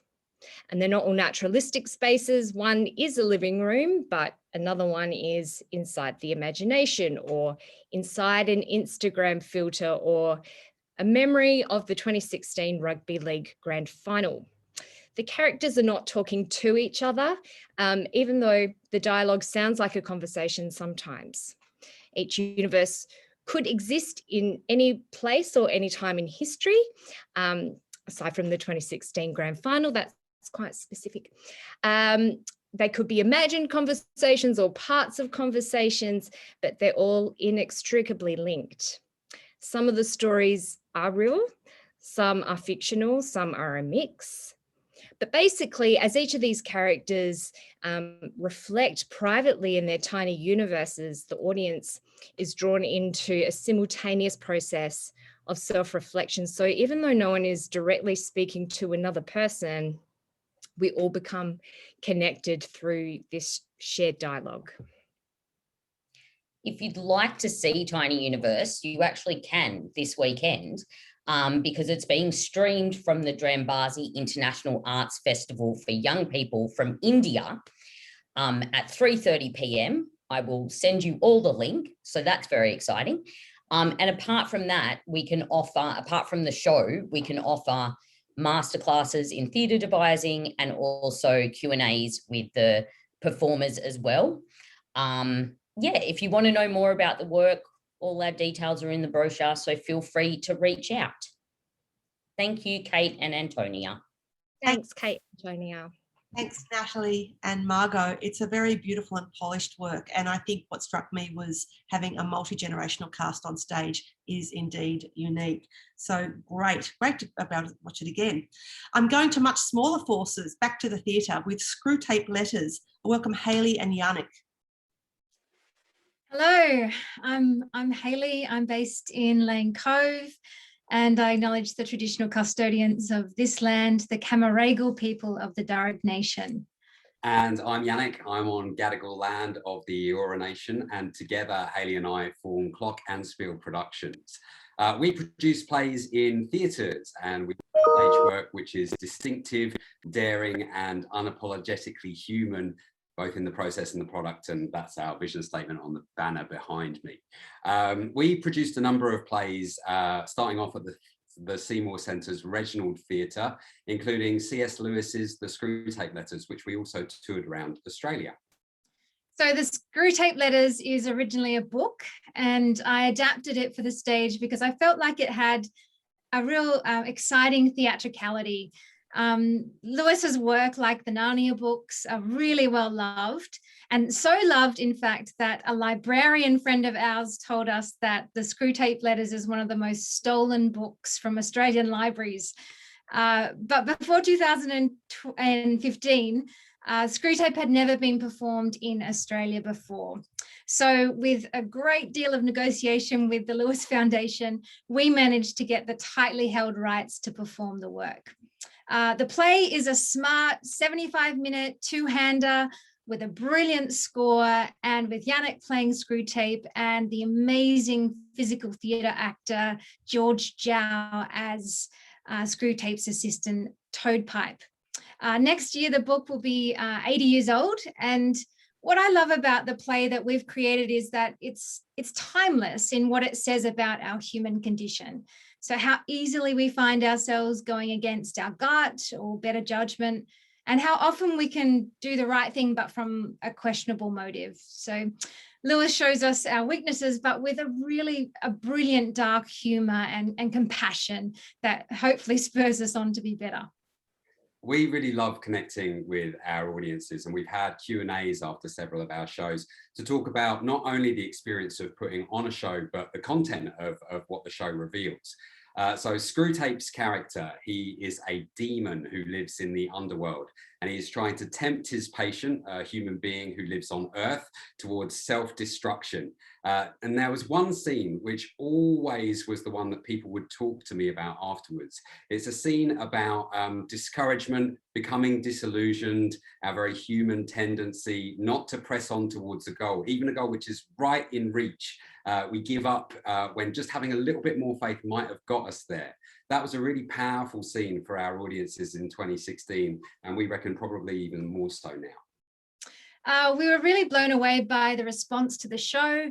It was one of the fastest selling shows at Seymour in 2015, and we had a 90% sale rate at every other venue that we visited. So what we've been even more amazed by is that we get regular emails from people asking when we're bringing it back.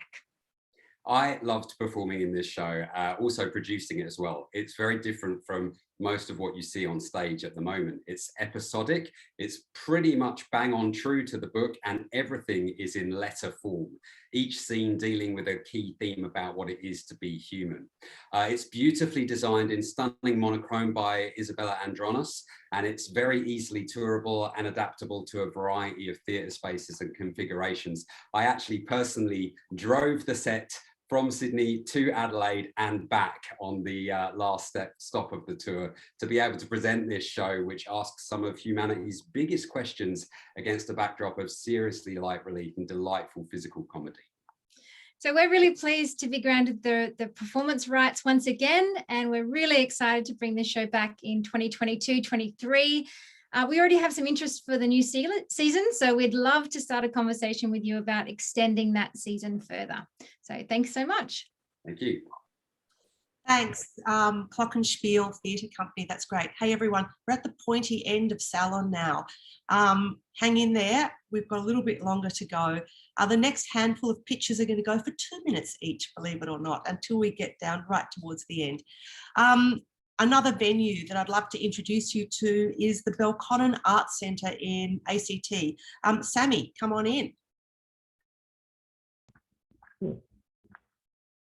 Hello. I'd like to acknowledge that I proudly live and work on Ngunnawal land.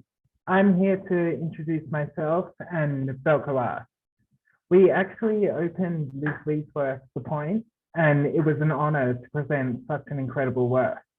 And it's so nice to see so many other familiar faces to our organisation. With the opening of a brand new theatre in Canberra, I was brought on as a live programs officer due to my interest and experience with community and cultural development, the values of which underpin all programming at the centre. I'm an applied theatre maker with a particular interest in working with diverse communities, as well as creating work in schools, detention centres and other contexts. I previously worked for a theatre company in Palestine, delivering theatre workshops to help the children of a refugee camp overcome trauma. I was drawn to the role at Belco Art by my love of community engagement, but I quickly found that my experience creating theatre in times of conflict and chaos would be a lot more helpful than anticipated. We launched our brand new theatre right in the middle of the pandemic. We had a little bit of money to pay some artists and arts workers, and we had a stage to fill. Our programs bring together artists, community, and collaborator. A commitment to these values led us to commission 3 entirely new productions, developed over 3 weeks each, and staged to socially distanced audiences in 3 totally different configurations of our new black box space. We gave the artists the space to work and put it in front of an audience. Our approach was to invest in artists, take risks, accept that it wasn't going to be perfect, but that we would learn a lot and take the first step in getting audiences back into the performing arts in Canberra. The success of these 3 shows rested on our unflinching thirst to bring artists and communities on the ride with us. This fearless engagement informs all of our programming ambitions. We are delighted to now have several relationships with significant stakeholders and artists on both a local and national level. Each of our relationships have a life beyond the specific program that enables them.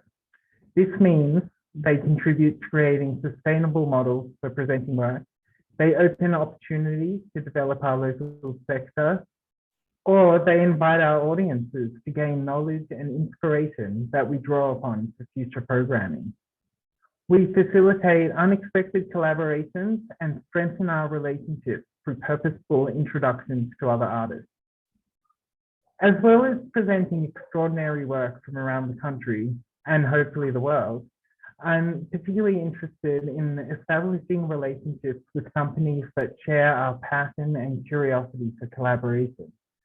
We would love to welcome professional companies to work with us towards creating new work and to engage in depth with our communities. We hope that Canberra-based emerging artists will soon become the seasoned professionals we would like to work with. so that the conversation is ongoing and we are constantly transforming the cultural landscape. One of the great things to come out of the pandemic was the dialogues it created between regional artists and national companies. We have seen regional performers step into positions normally filled by larger companies and vice versa. Our programming reflects this as we create models that allow high-profile companies to engage with our artists and communities to produce new work. Building on our previous collaborations, we are looking towards a significant collaboration now, which will be a co-production with a leading interstate performance company and an ensemble of emerging artists.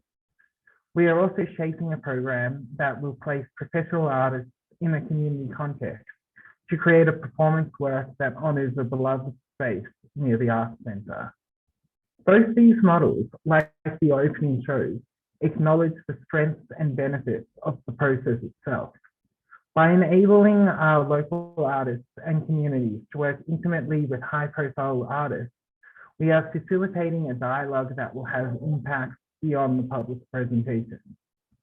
Here at SALON, I am delighted to share these ambitions with other arts organisations and companies in the hopes that they may wish to be involved in these exciting endeavours. Additionally, I'm just so excited to hear about all these shows, many of which sound like they would be perfect in our space. The introduction of live programs to Belco Arts has broadened the organisation's capacity to reach a larger variety of demographics. In the 6 months or almost a year since the theatre opened, we have seen our audiences and patrons diversify in terms of age and cultural background. While the organisation has always been known for its diverse and accessible programs, it's extraordinary to see the democratising effects of performance and to watch this medium break down to these worlds and encourage greater community participation. Our theatre is fully flexible, has state-of-the-art tech, and seats up to 400 people. We are hoping to diversify our audiences further and are placing a lot of emphasis on audience development. We want to share stories and perspectives that are inclusive of all parts of the community. It's such a pleasure to see all of you today, and I really hope that we can work with all of you in our beautiful new theatre by the lake. Thank you. Thanks, Sammy. I have a feeling your invitation will draw many emails later today, so watch out. Every time we do Salon, it's always a great pleasure to be introducing new artists or interesting work that may be not in the centre of everyone's radar. And this section that we call Spotlight is a very small taste and introduction to some of these artists. The great thing about Salon is that our spotlight artists in the past have often gone on to be really major contributors to our theatrical diet. So it's with great pleasure that I welcome Catapult Dance Choreographic Hub with Caddy and Craig. Hi everyone, my name's Craig. I'm an associate artist and producer with Catapult Dance. Unfortunately, Katie couldn't be with us today. She's teaching lectures at the moment via Zoom. So I think she's a bit Zoom tired this morning. So I'll just quickly tell you about the company. We are a contemporary dance company and multi-arts organisation that cultivates and champions mid-career and emerging professional dance choreographers with programs like Propel Choreographic Residencies, Flipside Youth Company, and our professional company called Catapult. I'm here to talk to you about Awkward, a co-directed dance theatre work by Katie McCarthy and myself. It is a snapshot into the world of first encounters. The wit and wisdom of the socially awkward. A group of strangers arrive at a house party invited by a friend who never shows up. Pushing past initial encounters, what unfolds are moments of hilarity, intimacy, bumbling missed connections, classic kitchen party moments, the mating ritual, and really, really bad lounge room dancing. Our aim was to create a show that is light-hearted, engaging, and accessible to all audiences. It is laugh out loud funny and provokes an emotional response as well. It brings back your own memories of past parties. The soundtrack is based on some of the greatest hits from the 80s, 90s, and noughties. And it premiered to a sellout audience season at the Newcastle City Hall as part of the new annual festival in February this year, 2021. An audience quote says, "Had me laughing and squirming, made me feel like I was going through those awkward years all over again. What a party, what fun, and great music, an excellent night out for all." We later toured the work around the Upper Hunter region, and we went to really small local country town halls. So what that means is that our show is accessible to both main stage theatres, and we can kind of mold it into smaller venues like country town halls. We can provide workshops and masterclasses as well. We aim at the secondary to pre-professional levels. We are tour ready. We have received some funding from Create New South Wales to do regional touring of New South Wales, which is really exciting for 2022. And obviously we want to keep growing that through to 2023 as well. The entire set, which is a couple of couches, kitchen benches, we have our own lighting rig, our own sound equipment, and our own Target dance floor, all squishes into a company touring van like Doctor Who's TARDIS. We're able to bump in, perform, and bump out in a single day. The touring party consists of 10 people. We have 2 crew, the director, Katie McCarthy, and 7 performers. Age ranges from 20 to 43. 43, that's me. I'm dancing and performing in this show, which is awesome. Yeah, and that is pretty much us in a nutshell. We're really, really grateful to have this opportunity to do a quick little pitch to you guys about the show. It's a lot of fun. We hope you get on board. Really happy to talk more with you all. And very quickly, I just wanted to do a very small shout out to an iconic member of the dance community, Annie Gregg, who I know is going through some really massive life events at the moment. So my love to her. Thank you very much. Yes, Craig, lovely to meet you. And yes, our thoughts are with Annie, definitely. What could be better than 2 minutes with Malcolm Whitaker? He's going to talk about Coil. I can't think of anything, Kate. Thank you. Okay. I'm here on the land of the Gadigal people. Behind you there is the Cooks River. In front of you here is Malcolm on behalf of Regroup. Nat Rose, can you start a timer for me, please? I don't think that bit doesn't count. You start it now, okay? Yeah. All right. So Regroup are a bunch of charming young upstarts who are based between Wollongong, Sydney and Hobart, and they make what they call live cinema, in which as part of the theatre performance, they also make a movie in front of the audience, live feeding and cutting it together. Their first show was a supercut of the work of Philip Seymour Hoffman, and they tried to bring him back from the dead by recreating all these scenes as virtuosically as they could. Needless to say, Philip Seymour Hoffman didn't come back, but a wonderful eulogy was performed for him in a very nice way. The next work was called Route-Niner, and that was in part inspired by the way in which we don't really have Australian sci-fi movies as part of our cinema canon here in Australia. So they made a sci-fi film in front of the audience as part of that theatre show.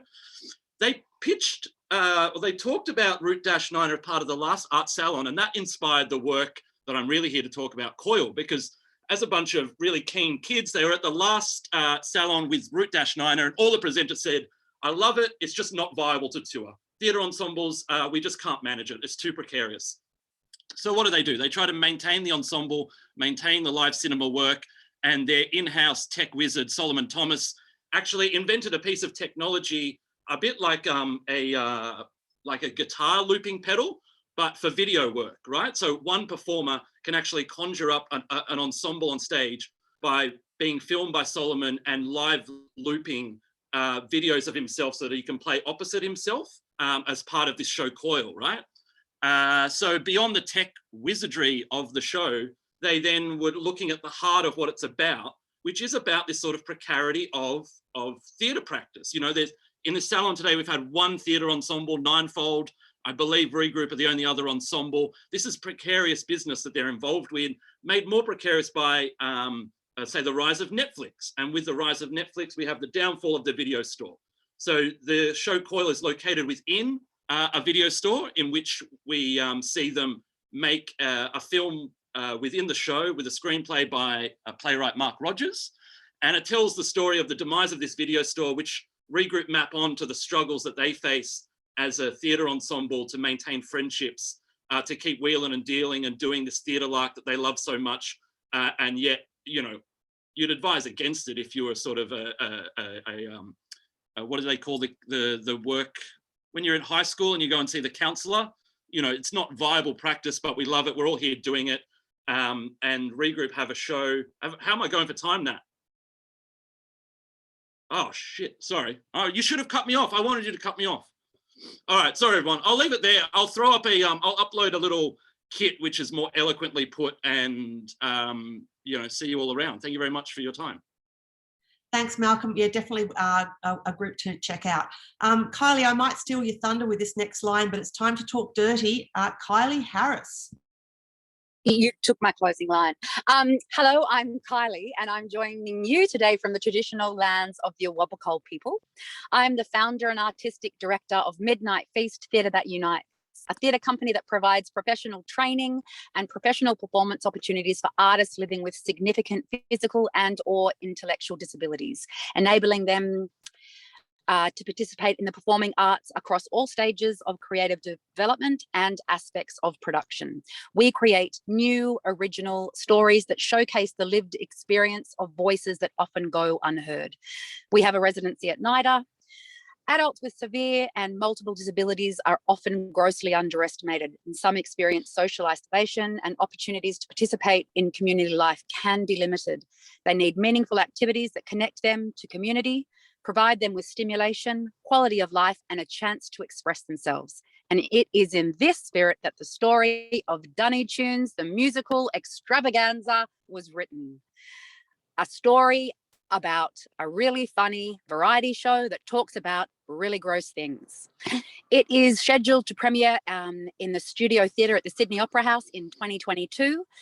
The need to use a bathroom is something we all have in common as human beings, yet still, sadly, not all people's personal care needs are catered for in our public venues, excluding these people from our public spaces and places due to inadequate access. People living in regional Australia can suffer from increased isolation, and this is why we believe it's so important that our company tour to regional areas. So, as Kate said before, if you would like to talk dirty and tour integrated performance, call me. That's a wrap.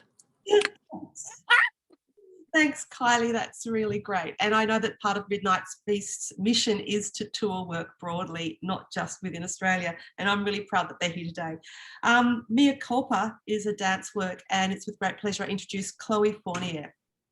Chloe. Hi, everyone. I'm Chloe Fournier, zooming from Gadigal Country, Sydney. I am one of the performers, the performance maker, choreographer of Chloe F Projects. Chloe F Projects is the umbrella name under which I've birthed my dance theatre babies since 2015. My offspring are gutsy, raw, and provocative, just like Mea Culpa. Now, Mea Culpa is not the usual dance show. It is a female sci-fi experience where women are in quest of salvation, freedom, and self-liberation. In Mea Culpa, all your senses are heightened. Right from the start, your gaze is disturbed by the stillness of 7 female bodies fogged in a dystopian world. One of them might grab your hand, and your touch may be tested by a shameless skin-to-skin intimate moment. Your mouth waters from almost tasting the juiciness of the fruit being sucked on by an uncanny figure. You can feel the spittle from the hissing, your heartbeat and the hypnotic sound from the indefatigable woman stomping fall into sync. You inhale the sensual smell of sweat from the fembot's armpits.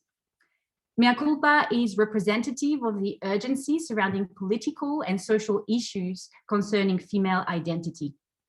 Reaching regional audiences could continue to spark a much needed discourse regarding gender across generation, and this across the state. We can engage through workshops and Q&A, also thinking for a bit of promo about a female outdoor intervention happening in town. Just imagine an installation of moving cyborgs performing a revamp of traditional French folk dances, yes, I'm French, and inviting the pedestrians to take part in these simple communal dances.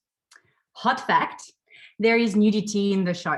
But we performed a no boob, no vagina version for a Western Sydney Girls High School matinee for Parramatta Riverside, where we're supported by Form Dance Project.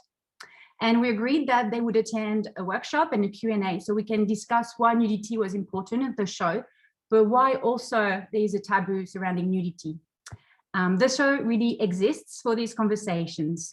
The girls from the high school also had a great question about strawberries.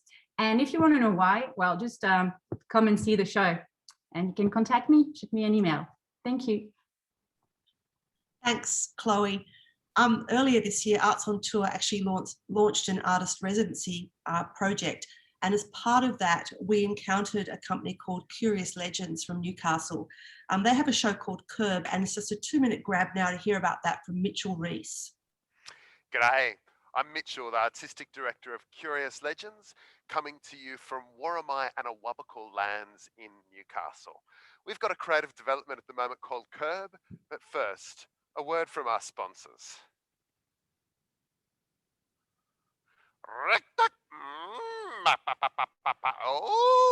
Oh, people, yeah.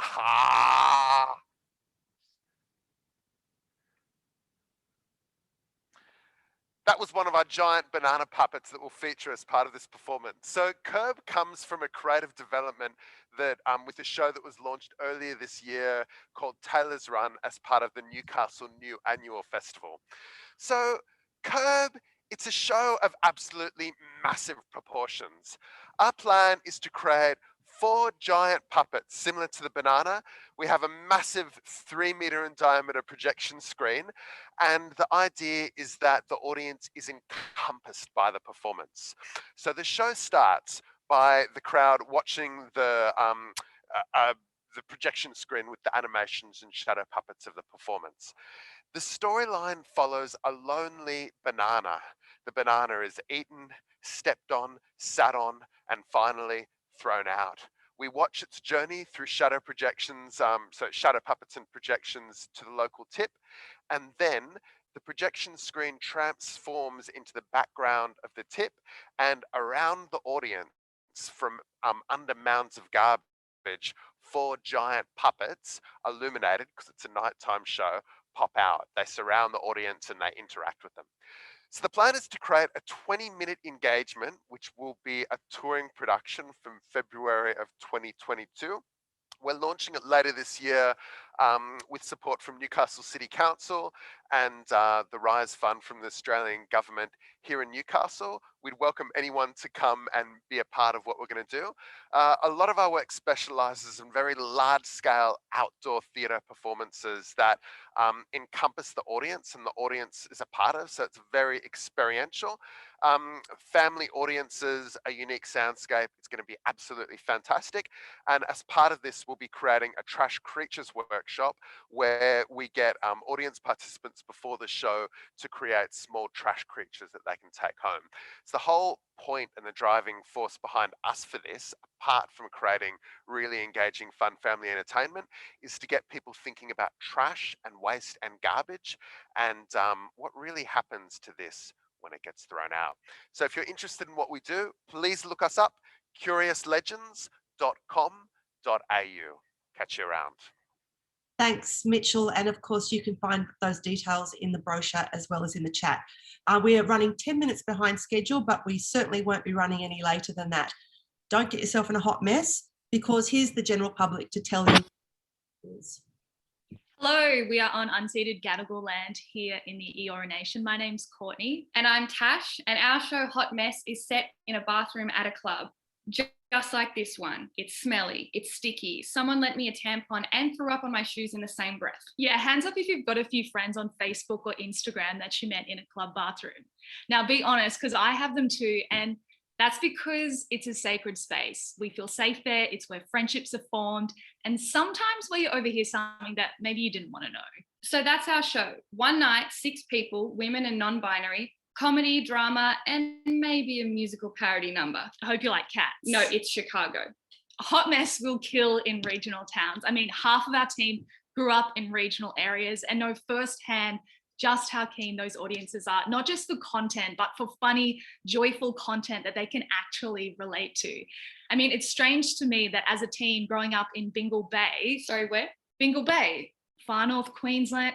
Anyway, what I'm trying to say is I could relate more to the cast of Sex and the City than the cast of McLeod's Daughters, okay? What I knew and what was important to me were these glittering and complex and nuanced friendships that I had, not really droving horses. So instead, we've written stories that are painfully accurate. You know, oh God, I've been there. I've done that. I know someone just like that. Yeah, and overwhelmingly, the feedback that we've had is that audiences have been to this bathroom. They've met these people. They've had a night just like that. And the relief they felt when they realized they weren't the only ones. Yeah, people outside our target audience also loved it too, Tash. Remember when Ben Law put a swipe up link on his Instagram? I mean, we are giving space for a range of voices that aren't usually heard. There's not a lot of shows that explore female friendships or queer friendships or someone who consciously isn't looking for a romantic relationship. And usually society writes off our 20s as simply a time of frivolity, but our 20s are a decade of self-exploration, and that's our target audience. We can do post-show Q&As, hold skills workshops. Hannah's a marketing genius. And Jess and I have heaps of experience running workshops with teens. I'm even a qualified drama teacher. I know. Oh, and May's worked a lot with ATYP. Yep. We've had a sold out season at KXT this June, so please reach out if you're interested. It's very silly, it's very funny, a little bit hot, a whole lot of messy, very messy.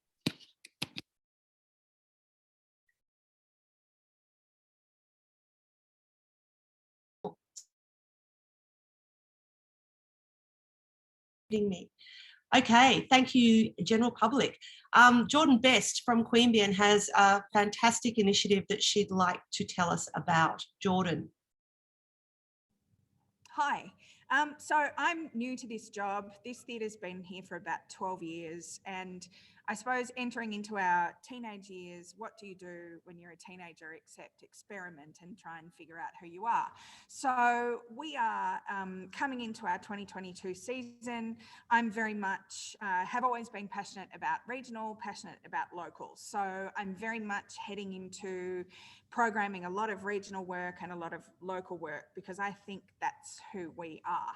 So we have, we've put out a call for expression of interest for local work. And essentially I've put no cap on what that is. I'm interested in seeing cabaret, dance, comedy, text-based theatre, children's theatre, circus, whatever people have out there that they'd like to throw it at me. We're going to program a number of local works into our season to support people to, like I said in my earlier pitch, get regional work out of our region.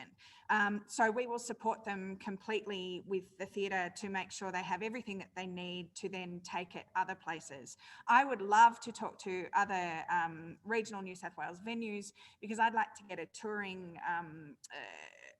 map, whatever, too cold, a touring map so that we can get our work out, because obviously Echo produces a lot of work in this theatre too. But if we can get our work touring so that essentially you have to see it here before you see it in Sydney or Melbourne.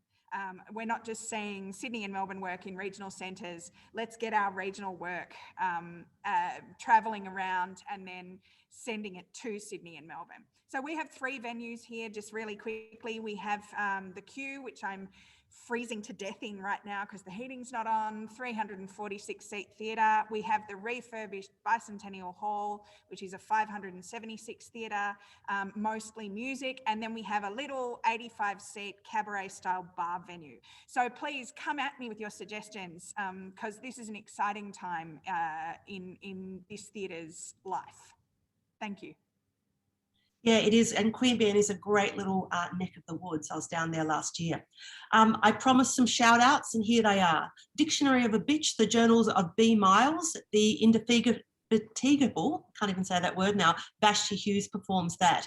Introducing Auntie Jude and Roomba Nation from Hurrah Hurrah, are definitely emerging artists to catch.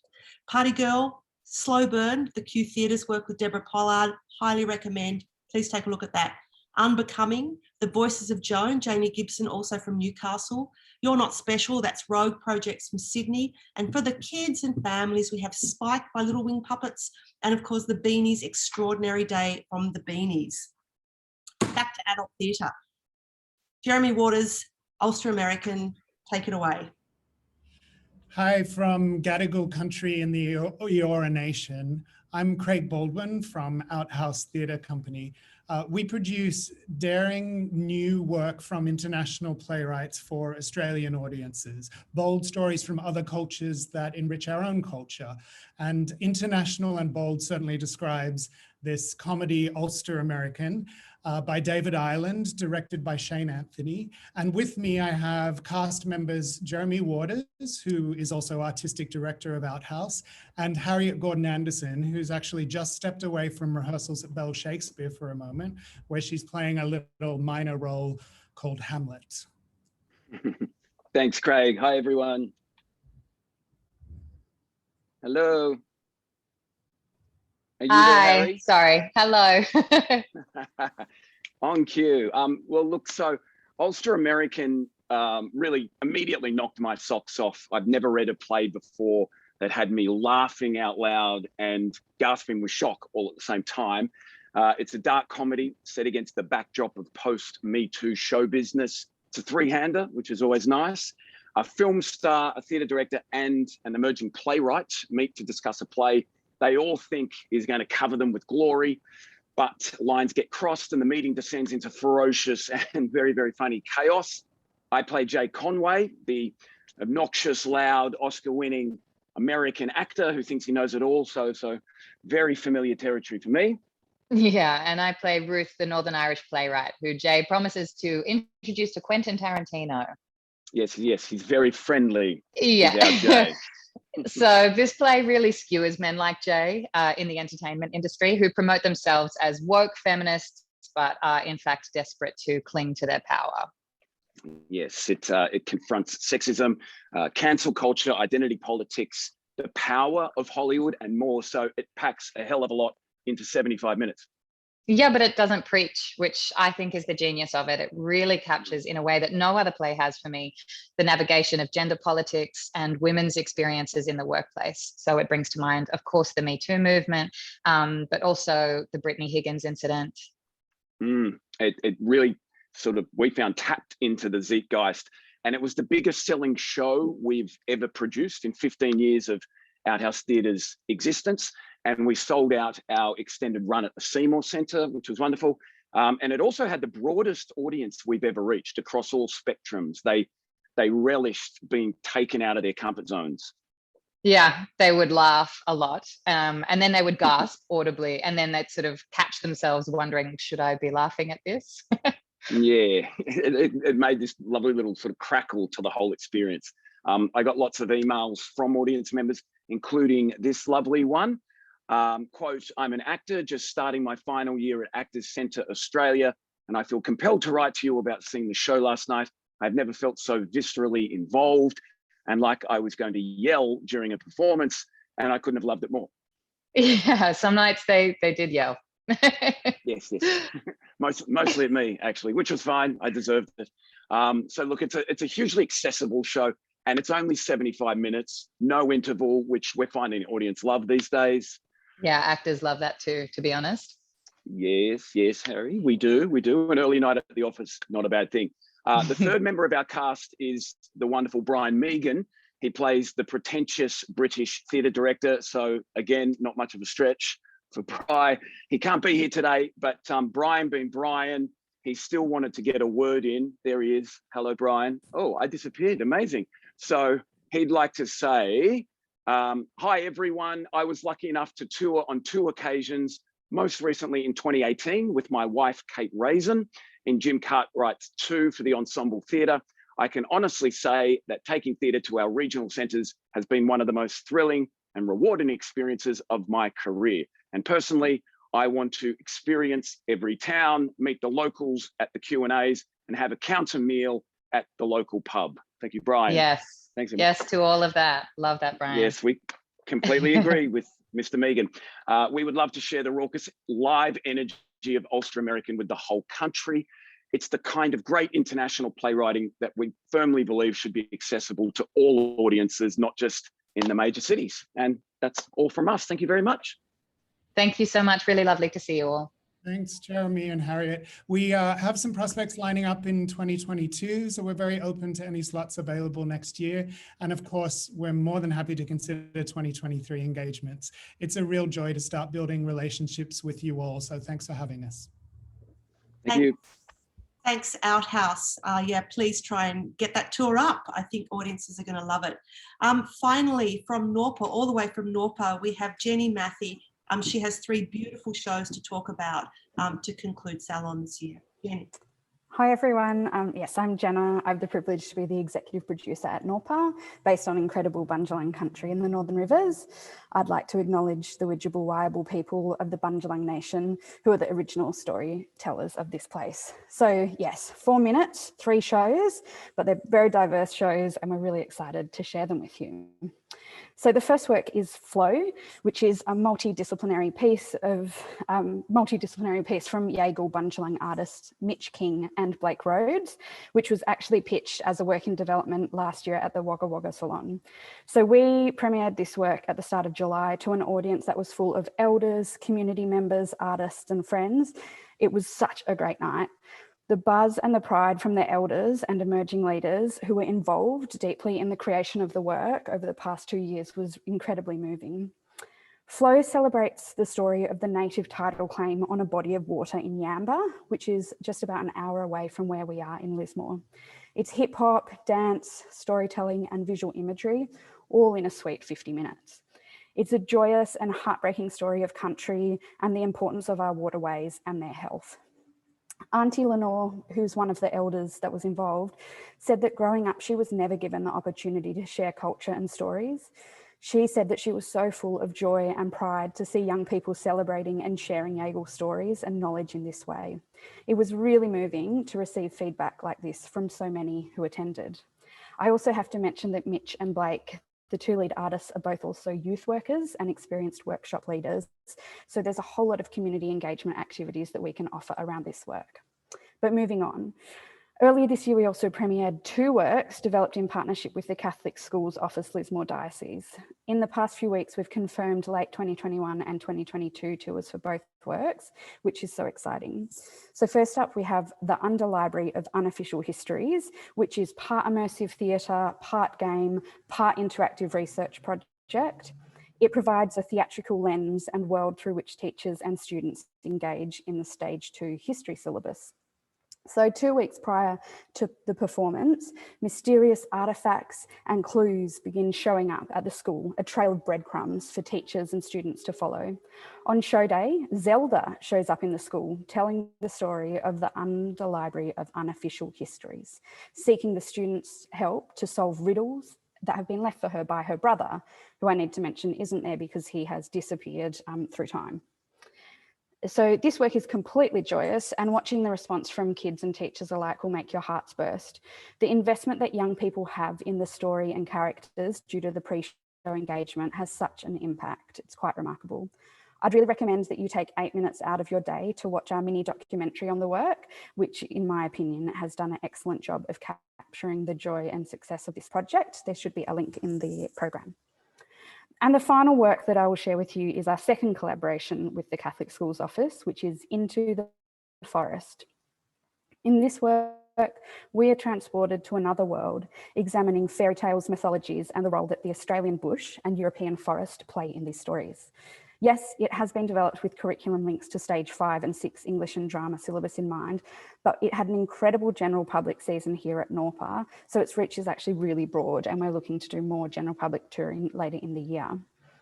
At the centre of Into the Forest is the special relationship between co-devisers Alice and Kate, who you met earlier in the French Cafe pitch. Kate is Alice's real-life support worker and friend, and the work presents a heightened depiction of their complex and deep relationship, and it's an incredible showcase of their artistry. Into the Forest features a sound designer scoring the work live on stage. It's highly flexible and tours in a Toyota Hiace, which we love. We've developed extensive education resources for pre and post-show engagement, and the touring party are able to present a variety of workshops, masterclasses and Q&As. So yes, we might have been quiet in the venue last year, but we were really busy making these works that we're now so proud are tour ready. They're good to go, so please get in touch if you've got any questions. Thanks, Jenna, and thanks all at NORPA. I'd just like to do a big shout out to Legs on the Wall, who lent us our beautiful hero image, which is a photo of emerging First Nations artist Jack Williams, who will premiere in Eden later this year. The image was by Robert Catto, so thank you so much for that. Also, huge ups to Chantel working behind the scenes. You haven't lost your stage management touch, and I really appreciate that. I can see you smiling. Thank you to everyone, every artist, every producer and every presenter who pitched today.